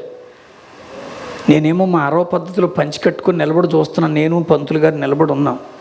ఈ లోపల చెప్పాను కదండి, కర్రతో కొట్టేవాడు ఒకడు ఉంటాడని. వాడిని కాటి కాపర్ అంటారు. వాడు కర్ర పట్టుకొని వస్తున్నాడు, నన్ను చూసి గుర్తుపట్టేశాడు. ప్రైజ్ లేడు సార్ అంటున్నాడు. ఆడు ముందు పనిగానేవరా బాబా అన్నాను. ఆడు మనోడు. కానీ పంతులు గారితో ఒకటే చెప్పాను, కాలిపోతున్న శరీరం మా బ్రాహ్మణ శరీరమే కానీ కర్రతో కొట్టేవాడు మా క్యాస్టోడు కాదండి. అప్పుడు కానీ మా అమ్మ కన్ను తెరిచి వీడు మన క్యాస్టేనని అడుగుద్దా? ఎవడికో రోడ్డు మీద యాక్సిడెంట్ అయింది, 2 రక్తం సీసాలు ఎక్కిస్తే బతుకుతాడు అన్నారు. 1.5 సీసా ఎక్కేసరికి ఆడు బతికాడు. డాక్టర్ అంటున్నారు ఈ అరసీసాతో ఇంటికి వెళ్ళిపోవచ్చు. అంటే ఈ బ్లడ్ మా క్యాస్ట్దేనా అని అడగమను. కాదని పీకెత్తే నువ్వు పోతావు. ఇవేవి రావు. ఈ సత్యాన్ని క్రైస్తవులు మాత్రమే గ్రహించుకోగలరు. నేను మళ్ళీ మీకు స్పష్టంగా చెబుతున్నాను, నేను ఇవేవి రావండి. నీ కులం రాదు, నీ మతం రాదు. ఆ మర్నాడు అస్థికలు సేకరించడానికి కొండ పట్టుకెళ్ళాం. కొండ చేసినోడు మా క్యాస్టోడు కాదండి. గోదావరిలో కలపడానికి తీసుకొచ్చాం, పడవ నడిపేవాడు మా క్యాస్టోడు కాదు. చచ్చిపోయిన వెంటనే జరిగేది ఏంటో తెలుసా? ఆత్మ బయటకు వస్తుంది. ఈ ఆత్మకి ఏ భేదం ఉండదండి. ఇది పురుషాత్మ స్త్రీ ఆత్మ అనే లింగభేదం ఉండదు. ఇది నల్లాత్మ తెల్లాత్మ అనే వర్ణభేదం ఉండదు. ఇది పొట్టాత్మ పొడుగాత్మ లావాత్మ సన్నాత్మ అనే సైజు భేదం ఉండదు. ఇది హిందూ ఆత్మ, ఇది ఇస్లామిక్ ఆత్మ, ఇది జూయిష్ ఆత్మ అనే మతభేదం ఉండదు. ఇది కమ్మాత్మ కాపాత్మ ఎస్సీ ఆత్మనే కులభేదం ఉండదు. ఆత్మకి ఏం కావాలో శాస్త్రం చెప్పింది, బైబిల్ చెప్పింది. సర్వపాప పరిహారార్థో రుధిర ప్రోక్షణం అవశ్యం తద్రుధిరం పరమాత్మేనాం పుణ్యదాన బలియాగం. ఒక బలియాగము ద్వారా ఆత్మకి పుణ్యప్రాప్తి కావాలి. ఇది తాండియా బ్రాహ్మణం సామవేదంలో ఉందట. రుజువైతే నా దగ్గర లేదు కానీ రాసింది చెప్తున్నాను నేను. ఎందుకంటున్నానంటే బైబిల్ అంటుంది, ఎఫెసీయులకు రాసిన పత్రిక 1లో 4-6 వచనాలలో, ఎట్లనగా తాను తన ప్రియుని యందు ఉచితముగా మనకు అనుగ్రహించిన తన కృపా మహిమకు కీర్తి కలుగునట్లు తన చిత్త ప్రకారమైన దయా సంకల్పము చొప్పున మనలను ముందుగానే తన కోసము నిర్ణయించుకొని మనము తన ఎదుట పవిత్రముగాను నిర్దోషముగాను నిలబబెట్టుకొనవలెనని జగత్తు పునాది వేయబడక మునుపే ప్రేమ చేత యేసుక్రీస్తులో మనల్ని ఏర్పరచుకున్నాడు. దేవునికి స్తోత్రం కలుగునుగాక. One fine day our spirit must be with God. How? It's ప్యూరిఫైడ్గా ఉండాలి. రెండవది బ్లేమ్లెస్గా ఉండాలి. ఈరోజు అలాగ దానిని శుద్ధీకరించి నిర్దోషంగా చేయడానికి ప్రభు పుట్టాడండి. అలాగ మన ఆత్మ ఈరోజు అలా సిద్ధంగా ఉందా? చివరి మాట నేను చెప్తున్నాను, ఇంకా ఏం చూస్తున్నాడు ఈ సొమ్యోను? ఆఖరి మాట ప్రియులారా, 32వ వచనంలో చివర, నీవు సకల ప్రజల ఎదుట సిద్ధపరిచిన నీ రక్షణ కనులారా చూస్తున్నాను. These are the thing what we are suppose to observe in Jesus Christ. యేసులో చూడాల్సినవి ఇవ్వండి అంతే తప్ప మన ఇష్టం వచ్చినట్లుగా మనం చేసేసి దానికి దేవుడు నాకేం చేశాడంటే ఎలా కుదురుతుందండి? మన ఇష్టం వచ్చినట్టు అప్పులు చేసేసి 3 రోజులు ఉపవాసం ఉంటాను ప్రభు, అప్పులు తీర్చే తండ్రి, కానుక వేసుకుంటాను. అసలు ఇదంతా ఎక్కడి నుంచి ఎవరు నేర్పారో నాకు తెలియదు. ఆవిడెవరో గాడ్ టీవీ కొనేసుకుందండి. గాడ్ టీవీ అంటే ఏంటి? Wall mount. ఆ షాప్ వాడు కూడా ఇచ్చేస్తాడు. మీరు తెలియపడం ఏంటండి? అమలాపురం పట్టుకెళ్ళండి సార్ అంటాడు, మోసేస్తాడు. తెచ్చేసాం. 3 నెలలు కట్టిందండి ఇన్స్టాల్మెంట్. తర్వాత కట్టలేక మోకాళ్ళేసి ప్రార్థన చేస్తాం, ప్రభువా ఇన్స్టాల్మెంట్ కట్టవా.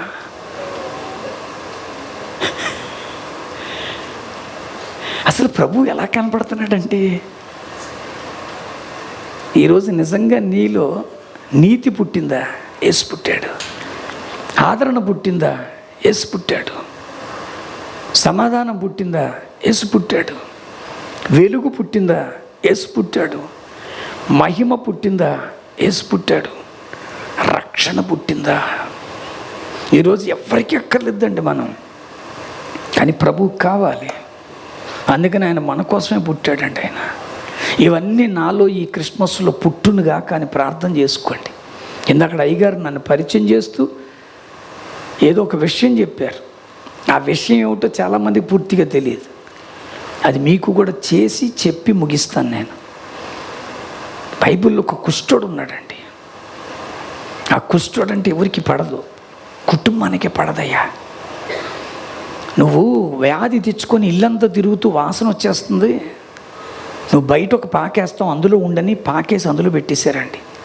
అక్కడే ఒక వాష్రూమ్ కట్టి అతను బతుకంతే అని వదిలేశారు. అలాంటి అతనికి యేసు దగ్గరికి రావాలనిపించింది. ఆ రోజుల్లో యూదుల ధర్మశాస్త్ర ప్రకారంగా కుష్టి వ్యాధిగ్రస్తుడు పట్టణంలోకి వస్తే రాళ్లతో కొట్టి చంపేయాలనే నియమం ఉన్న దినాలు. అలాంటి నియమ నిబంధనలు దాటుకొని వచ్చారు. మీరు రండి ఇలా లోక సంబంధమైనటువంటి వాటిలోంచి బయటికి రండి. నేను మళ్ళీ చెప్తున్నాను, ఈరోజు లోక సంబంధమైనవి చాలామంది చేసేవాళ్ళు ఉన్నారండి. ఇప్పటికీ ప్రభువులో ఉండి ఎదురు చూసేవాళ్ళు ఉన్నారు. ప్రభు కొరకు ఎదురు చూడడం కాదు, పిల్లి ఎదురొచ్చింది అనేవాళ్ళు ఉన్నారండి. దౌర్భాగ్యం అండి. పాస్టర్ గారు కొంచెం ఇటు తిరగండి అన్నాడు ఒక ఆయన. ఏ అన్నాను? తూర్పని. నేను ఒక ఊర్లో మీటింగ్కి వెళ్తే నన్ను పడుకోమని గదిలో పెట్టారు. ఫ్యాన్ ఏమో ఇక్కడ ఉంది, దిండేమో ఇటు ఉంది. సరే ఫ్యాన్ వైపు తెచ్చుకుందామని దిండి ఇటు పెట్టుకొని పడుకుంటే వాటర్ బాటిల్ తీసుకొచ్చి అంటున్నాడు. నేను ఏదో పాము వచ్చేసిందేమో అని భయపడిపోయాను. అదేమయ్యా బాబా అన్నాను నేను. నూనె సీసా ఇక్కడ ఉందని అంటున్నాడు. అంటే ఇప్పుడు ఆయనకి దేవుడు ఎవరు? యేసుని ఎలాగ ప్రొజెక్ట్ చేస్తున్నారండి. నేను మళ్ళీ చెప్తున్నాను, నేను ఇవన్నిట్లోంచి మనం బయటకు వచ్చేయాలండి. ఏది జరుగుతుందో అది నా ప్రభువే చేస్తున్నాడు, ఏది జరగలేదో నా ప్రభువే చేయలేదు, అంతే. ఏది చేయబోతున్నాడో ఆయనకి తెలిసే చేస్తాడు. ఖచ్చితంగా ఒకరోజు అన్ని కార్యాలు మనం ఆశించినవి చెయ్య సమర్థుడు తన ఐశ్వర్యమును చొప్పున మన ప్రతి అవసరత తీరుస్తాడు. ఎంతమందికి కార్లు ఉన్నాయి చేతులు ఎత్తండి. అయ్యో అలా అయిపోయారే, బోల్డ్ కార్లు నేను చూశాను, మీకు కాకపోతే నాకు ఇచ్చేయండి, నమ్ముకొని పోతాను. మరి చేతులు ఎత్తండి. ఎంతమందికి కార్లు ఉన్నాయి? కారు ఆశీర్వాదమా కాదా బ్రదర్? చెప్పండి. ఎస్, అందరికీ ఆ కారు ఆశీర్వాదమే. నేను కారు కొనుక్కున్న కొత్తలో పాస్టర్ అన్నారు, లాజరస్ గారు గాడ్ హెస్ బ్లెస్డ్ యూ అన్నాడు. అంటే ఆయన తెలుగులోనే చెప్పేశాడు, దేవుడు నిన్ను దీవించాడు అన్నాడు. ఆశీర్వదించాడంటే నేను అన్నాను, ఎలాగ చెప్పగలవయ్యా నన్ను ఆశీర్వదించాడనంటే అదిగో కారు ఇచ్చాడుగా అన్నాడు. అంటే ఆయన ఉద్దేశంలో కారు ఆశీర్వాదం. నేను అన్నాను, కారు ఆశీర్వాదం అయితే నేను రాత్రి మీటింగ్ నుంచి వస్తుంటే ఆశీర్వాదానికి ప్యాచి పడిపోయింది. కారు ఆశీర్వాదమా? విమానం ఆశీర్వాదమా? కాదు, అది అవసరత. నేను కారులో ఎయిర్పోర్ట్కి వచ్చి నా కారు చెట్టు కింద పెట్టి విమానం ఎక్కి ఇక్కడికి వచ్చి రేపు తిరిగి వెళ్ళి నా కారు వేసుకొని నేను ఇంటికి వెళ్ళాను. ఇప్పుడు నన్ను రాజమండ్రి ఎయిర్పోర్ట్ నుంచి కాకినాడ మా ఇంటికి చేర్చేది ఎవరు? ఆ కారే. అది నా అవసరత. God knows our needs. Do not say ఇలాంటివన్నీ ఆశీర్వాదం అనకండి. చాలామందికి మేళ్ళు మెద్దెలు మొన్నే దేవుడికి ఆశీర్వాదం ఇచ్చాడు. ఏం ఆశీర్వాదం? పట్టు చీర ఆశీర్వాదం. నేను మళ్ళీ చెప్తున్నానండి, ఇలాగే చెప్పుకుంటారండి. 3 ఏమో ఎర్ర ఆశీర్వాదాలు, 2 ఏమో తెల్ల ఆశీర్వాదాలు. దేనికి? బల్లపరిచర్యకి. అవన్నీ ఆశీర్వాదాలే. No no no no. ఈరోజు ఎంతమంది నవ్వుతూ ఉన్నారండి? ఏటి ప్యాడ్స్ పేరు అంటున్నావు? అదే ఆశీర్వాదం, అదే ఆశీర్వాదం. ఈరోజు అలాంటి నవ్వు మనలో ఉందా? అసలు నవ్వు ఎవరిలో ఉంటుందో తెలుసా? ఎవరికి తృప్తి ఉంటుందో వాడు నవ్వుతూ ఉంటాడండి. తృప్తి ఉన్నవాడు ఏమనుకుంటాడంటే నాకు దేవుడు దీంతోనే ఇచ్చాడు ఆశీర్వాదం. ఉదయాన్నే లేచిపోయి గబగబా ఇల్లంతా హడావిడిగా ఉందండి. మొత్తానికి నా బట్టలు సర్దుకొని కాకినాడలో 10:30కి బయలుదేరిపోయాను. ఎందుకని 12:30కి నేను ఆ ఎయిర్పోర్ట్లో రిపోర్ట్ ఇవ్వాలి. 1:20కి ఫ్లైట్, గంట ముందు రమ్మన్నారు. సరే అని బయలుదేరి వచ్చాను. ఎయిర్పోర్ట్లో కాఫీ తాగాను. అక్కడి నుంచి వచ్చేసరికి అయ్యగారు ఏదో టికెట్ బుక్ చేస్తే వాళ్ళు ఏదో ఇస్తారనుకున్నాను. వాళ్ళు ఏమి ఇచ్చారంటే మిక్స్డ్ ఫ్రూట్ జ్యూస్. కాదండి, ఏవో ఉంటాయి కదండి ఆ స్నాక్స్ అని. ఏంటంటే అంటే ఈ కరోనా వల్ల అవన్నీ ఇవ్వడం మానేసేవాడిని. ఈ మిక్స్డ్ ఫ్రూట్ జ్యూస్ ఒకటి ఇచ్చి జీడిపప్పు తింటావా, బాదం పప్పు తింటావా అన్నాడు. ఏదో పప్పు పాడే తింటాం ఏంటి అక్కడ. ఈ లోపల అయ్యగారు అన్నారు, మీరేం కంగారు పడకండి, వచ్చిన వెంటనే మీకు స్నాక్స్ రెడీగా ఉన్నాయన్నారు. నన్ను రిసీవ్ చేసుకోవడానికి వచ్చిన వాళ్ళు అన్నారు, కొంచెం టీ తాగుతావా అన్నారు. అమ్మా ఇవ్వండి అమ్మా. మధ్యలో ఎందుకో ఆయనకి మూడ్ వచ్చింది. ఆయన అంటున్నాడు, ఏదైనా తింటావా? తింటాను. అది ఏదో ఇప్పించారు, బర్గరో ఏదో సంథింగ్, ఐ డోంట్ నో. అది ఎప్పుడూ టేస్ట్ చేయలేదు. అందులో ఉన్నటువంటి మష్రూములు అంట. ఆకలి మీద తినేసాను. దేనికి? ఇప్పుడు ఇంటికి వస్తే ఏదో పెడతారు కదా అని. తీరా ఇంటికి వచ్చిన తర్వాత ఇంత మిక్చరు టీ పెట్టారు. పొద్దునుంచి భోజనం లేదు మహాప్రభు. అది నా బాధ. ఒక మాట చెప్పన, ఈవెన్ దో నేను ఏం తిన్నానో దానితో నేను తృప్తిగా ఉన్నాను కనుకే అది లేదన్న భావన చెబితే తప్ప తెలియదు. ఈరోజు నువ్వు నవ్వుతూ ఉన్నావా? నీకు అన్ని బాధలే. వాళ్ళకొంద మనకి ఎందుకు ఇవ్వట్లేదో ప్రభు, అదేంటి ప్రభు మేము ఇస్తున్నాం కదా దశంభాగం. అస్సలు వద్దండి, అసలు వద్దండి. God knows your needs, God will provide you. ఎంతమంది తృప్తిగా ఉన్నారండి? తృప్తిగా ఉన్నాడు, నవ్వుతూనే ఉంటాడు. నాకు మళ్ళీ నేను ఒక మాట చెప్పగలనండి, ఏం చేయను? నేను బాగున్నానా లేదా? ఏడు ముసలాళ్ళకి అయిపోతే నేనేం బాగున్నానండి? నేను ఇలా ఉన్నా సరే సంతోషంగా ఉండడానికి కారణం ఒకటే, తృప్తి అండి. మా సంఘంలో ఒక ఆవిడ నా స్కూటర్ ఆపేసింది. ఇంట్లోకి రా అంది. మాది పల్లెటూరులో సేవ. నేను లోపలికి వెళ్ళేసరికి ఏదో మీలాంటి వాళ్ళు ఇచ్చిన చీర కట్టుకుంది. దండానికి ఒక చీర పెట్టింది. ఇదిగో ఆరాధనకి బయలుదేరుతున్నాను, ఈ చీర కట్టుకొని మిగిలిన 6 రోజులు ఆ చీరే కట్టుకోవాలయ్యా, ఒక్క చీర కొరకు ప్రార్థన చేయవా అంది. వెంటనే మోకరిల్లి, ప్రభువా భేద విధవరాండ్ర పక్షముగా వ్యాజ్యమాడతానన్నావు, ఒక్క చీర ప్రసాదించు మహాప్రభు అని ప్రార్థించి ఆరాధనకి వెళ్ళిపోయాను. నా స్కూటర్ ఒక చూరులో పెట్టి ఆరాధనకి వెళ్తుంటాను. ఆదివారం అయిపోయింది. మళ్ళీ ఇంకొక ఆదివారం ఆ చూరులో పెట్టి ఆ ఇంట్లో టీ ఇస్తారు, తాగడానికి వెళ్తే ఆవిడంది, పాస్టర్ గారు పోయిన ఆదివారం నాడు మీరు వెళ్ళిపోయిన వెంటనే మా అన్నయ్య వదిన వచ్చారు, వస్తూ 4 చీరలు తెచ్చేది మా వదిన, ఎందుకో ఒక చీర తీసుకెళ్ళి మామకిచ్చే అని ప్రేరణ వచ్చింది, పడిగలు ఇచ్చేసానయ్యా అంది. దేవునికి స్తోత్రం అనుకున్నాను. మంచి సాక్ష్యం వస్తుంది దేవుడికి మహిమకరంగా అనుకున్నాను. చర్చికి వచ్చిన తర్వాత సాక్ష్యాల సమయం, ఈ ముసలిది లేవదు, విషయం తెలిసిపోయింది, నాకు తట్టుకోలేకపోతున్నాను. మా అమ్మ అని అరిస్తే లేచింది, సాక్ష్యం చెప్పన్నాను. ఆవిడ ఏం చేసిందో తెలుసా? వెంటనే లేచి దేవుడి కాడ సేరెడితే సేరెట్టాడు అని కూకుంది. అదేంటి మా అమ్మ అంత అద్భుతంగా దేవుడు చేస్తే అలా సింపుల్గా చెప్పేసావంటే, మళ్ళీ బైబిల్ పట్టుకొని అందరికీ అందనాలు, పాటర్ గారికి అందనాలు, దేవుడి కాడ సేరెడితే సేరెట్టాడు కానీ ఆ రంగు నాకు నప్పదు. ఓ సింహసల్దానా, ఏం లేదు ఆవిడికి చెప్పు, తృప్తి లేదండి. ఈరోజు చాలామంది నవ్వలేకపోతున్నాను. అసలు నవ్వే ఆశీర్వాదం అండి. ఈరోజు ఆరోగ్యంగా మించింది ఇంకొకటి లేదు. నవ్వుతూ ఉండండి, అన్నీ వచ్చేస్తాయండి. నా యేసు బాగు చేయడానికి వచ్చాడండి, బాగు చేయడానికి వచ్చాడండి. యాయిర్ ఒకటే అడిగాడు, నీవు వచ్చి నీ చేతులుంచి నా చావునైన కుమార్తెను అది బాగుపడి బతుకున్నట్లుగా. 12 సంవత్సరాల రక్తస్రావపు కలిగిన రోగి యేసు వస్త్రపు చెంగును ముట్టుకుంటే నేను బాగుపడుతుంది అనుకుని, ఈరోజు బాగుపడడానికి రండి ప్రభువులోకి, అన్నీ అయిపోతాయి. మనం బాగుంటే అందరూ బాగుంటారండి. ఈరోజు అలాంటి ఒక తృప్తి నీ ఆధ్యాత్మిక జీవితంలో ఉందా? నిజమైన Christmas are you enjoying? I can tell you, if you receive all these things which are hidden in Jesus, if they born in you, that is real Christmas. నిజంగా ఇవన్నీ నీలో పుట్టాలి. ఆ కుష్ఠుడు యేసు దగ్గరికి వచ్చాడండి.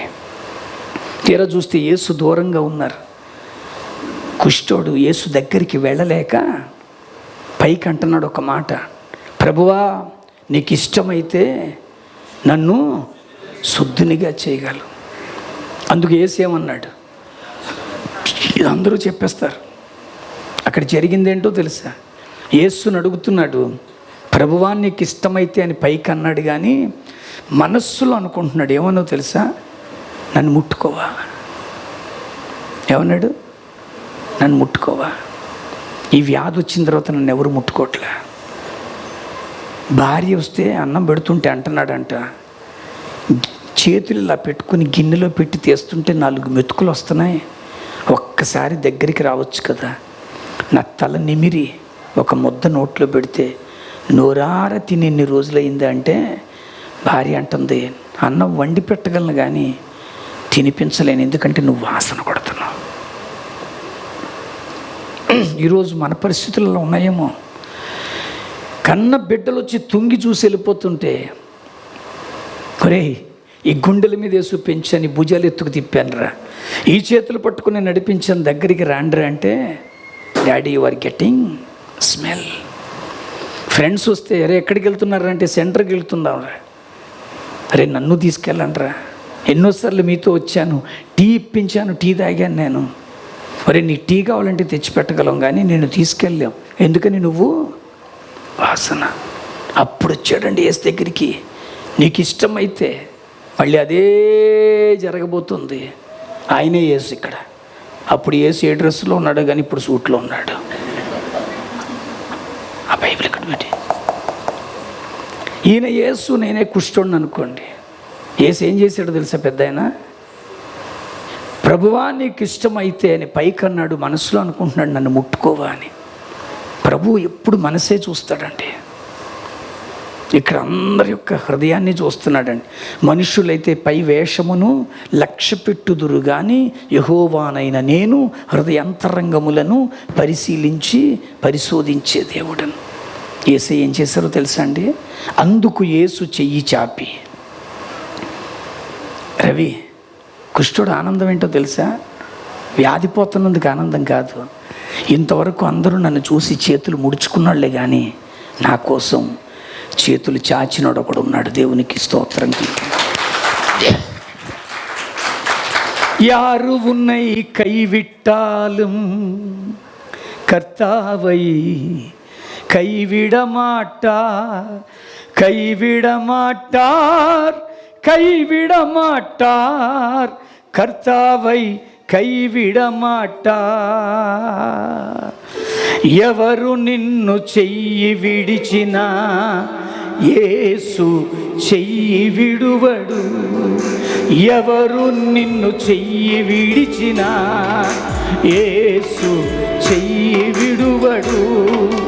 தாயும் அவரே, தந்தை அவரே, தாயும் அவரே, தந்தை அவரே, பாராட்டுவார், உன்னை சீராட்டுவார். తండ్రియాయనే తల్లియాయనే లాలించును, నిన్ను పాలించును. ఎవరు నిన్ను చెయ్యి విడిచినా యేసు చెయ్యి విడువడు. ఈ రాత్రి అంటున్నాను పిల్లగా, చాచిన చేతులు చూసిన కుష్ఠుడు ఆనందం వేరండి. కుష్ఠుడు మనకు మళ్ళీ అడుగులేయగలరా? చాచిన చేతులు యేసు అయితే కుష్ఠుడైనా సరే 2 అడుగుల్లో వెళ్ళి యేసు కౌగిల్లో పడిపోయారండి. అది ముట్టుకున్నారు చూసారా? అందుకు యేసు చెయ్యి చాపి వానిని ముట్టి, ఇప్పుడు యేసు తల కుష్ఠుడి భుజం మీద ఉందండి. ఈ రసిగారుతున్న, కంపు కొడుతున్న, చీవుగారుతున్న చెవులు యేసు పెదాలకు దగ్గరగా ఉన్నాయి. అసహించుకోలేదండి, తోసేలేదండి. ఇప్పుడున్న లేటెస్ట్ పాస్టర్ లాగా స్టాల్లో నూనె కొనుక్కోమని చెప్పలేదండి. చెవిలో చెప్తున్నారు, ఐ లవ్ యూ, నాకు ఇష్టమే. ద సేమ్ జీసస్ ఈ క్రిస్మస్లో నీతో అంటున్నారు, I love you. The same Jesus stretched his hands and welcoming you. తన దీన చేతులు చాచి నీలో పుట్టాలని ఆశపడుతున్నాడు. నిన్ను నన్ను నీతివంతులుగా చేయడానికి, నిన్ను నన్ను ఆదరణకర్తలుగా చేయడానికి, మనకు సమాధానమే కాదు మనమే అనేకులకు సమాధానంగా ఉండడానికి, మనం మాత్రమే వెలుగులో కాదు అనేకులను వెలిగించడానికి, మనం మాత్రమే మహిమ కాదు అనేకులకు మహిమకరంగా ఉండడానికి, మనకు మాత్రమే రక్షణ కాదు అనేకులకి రక్షణను కనబరచడానికి ఈ క్రిస్మస్లో క్రీస్తు నీలో పుట్టాలా వద్దా? ఎంతమందికి ఇష్టం అండి? లేచి నిలబడదామా? లేచి నిలబడి ఆ యేసుని ఆహ్వానిద్దామా? మీ చేతులు చాచండి, దయచేసి చేతులు చాచండి. నేను మళ్ళీ అంటున్నాను, చేతులు ఎత్తకండి. దాన్ని ఎత్తడం అంటారు, చాచడం అంటే ఇది. How many are really interested to receive Jesus Christ? చెబుదామా ఈ రాత్రి, మాతో రాయ్యా, మాలో పుట్టయ్యా, నిజమైన క్రిస్మస్ను అనుభవించగలిగే ధన్యత మాకివ్వయ్యా. స్టార్లు కట్టొద్దనట్లేదు, డెకరేషన్ చేసుకోవద్దనట్లేదు, కొత్త బట్టలు కట్టుకోవద్దని చెప్పట్లా, పిండి వంటలు వండుకోవద్దని చెప్పట్లా. నీతియుక్తంగా మారండి, ఆదరణ కనబరచండి, సమాధాన సంబంధమైన క్రియలు చేద్దాం. లోకానికి వెలుగు మహిమగా మనల్ని మనం కనబరుచుకుంటూ ఈ రక్షణను అనేకులకు చూపెడదాం. కత్తిచ్చుకొని పొడుచుకొని చచ్చిపోదాం అనుకున్న జైలు అధికారి పౌలు శీలను చూసి ఒక్కటే అడిగారండి. ఏమన్నారో తెలుసా? రక్షణ పొందాలంటే నేనేం చేయాలి? ఎవడు తాళాలు పగలగొట్టాడని అడగల, ఎవరు మీకు తలుపులు తీశారని అడగల, ఎవరు మీ బంధకాలు ఓడగొట్టారని అడగల. I would like to receive what you are having. మీరు కలిగి ఉన్న రక్షణ పొందాలంటే నేనేం చేయాలి? ఈ లోకానికి మనం కలిగి ఉన్న రక్షణలా కనబడాలి. అలాగున్న ఈ క్రిస్మస్ మీ జీవితాల్లో జరుగునుగాక. Why don't we welcome Jesus? ఆహ్వానిద్దామా? ఆహ్వానించుకుందామా?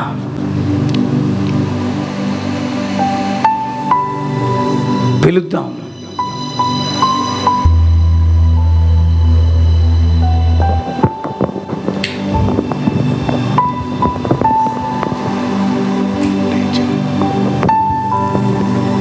అందరూ తలలు వంచి కండ్లు మూసుకుని చిన్న ప్రార్థన చేద్దాం.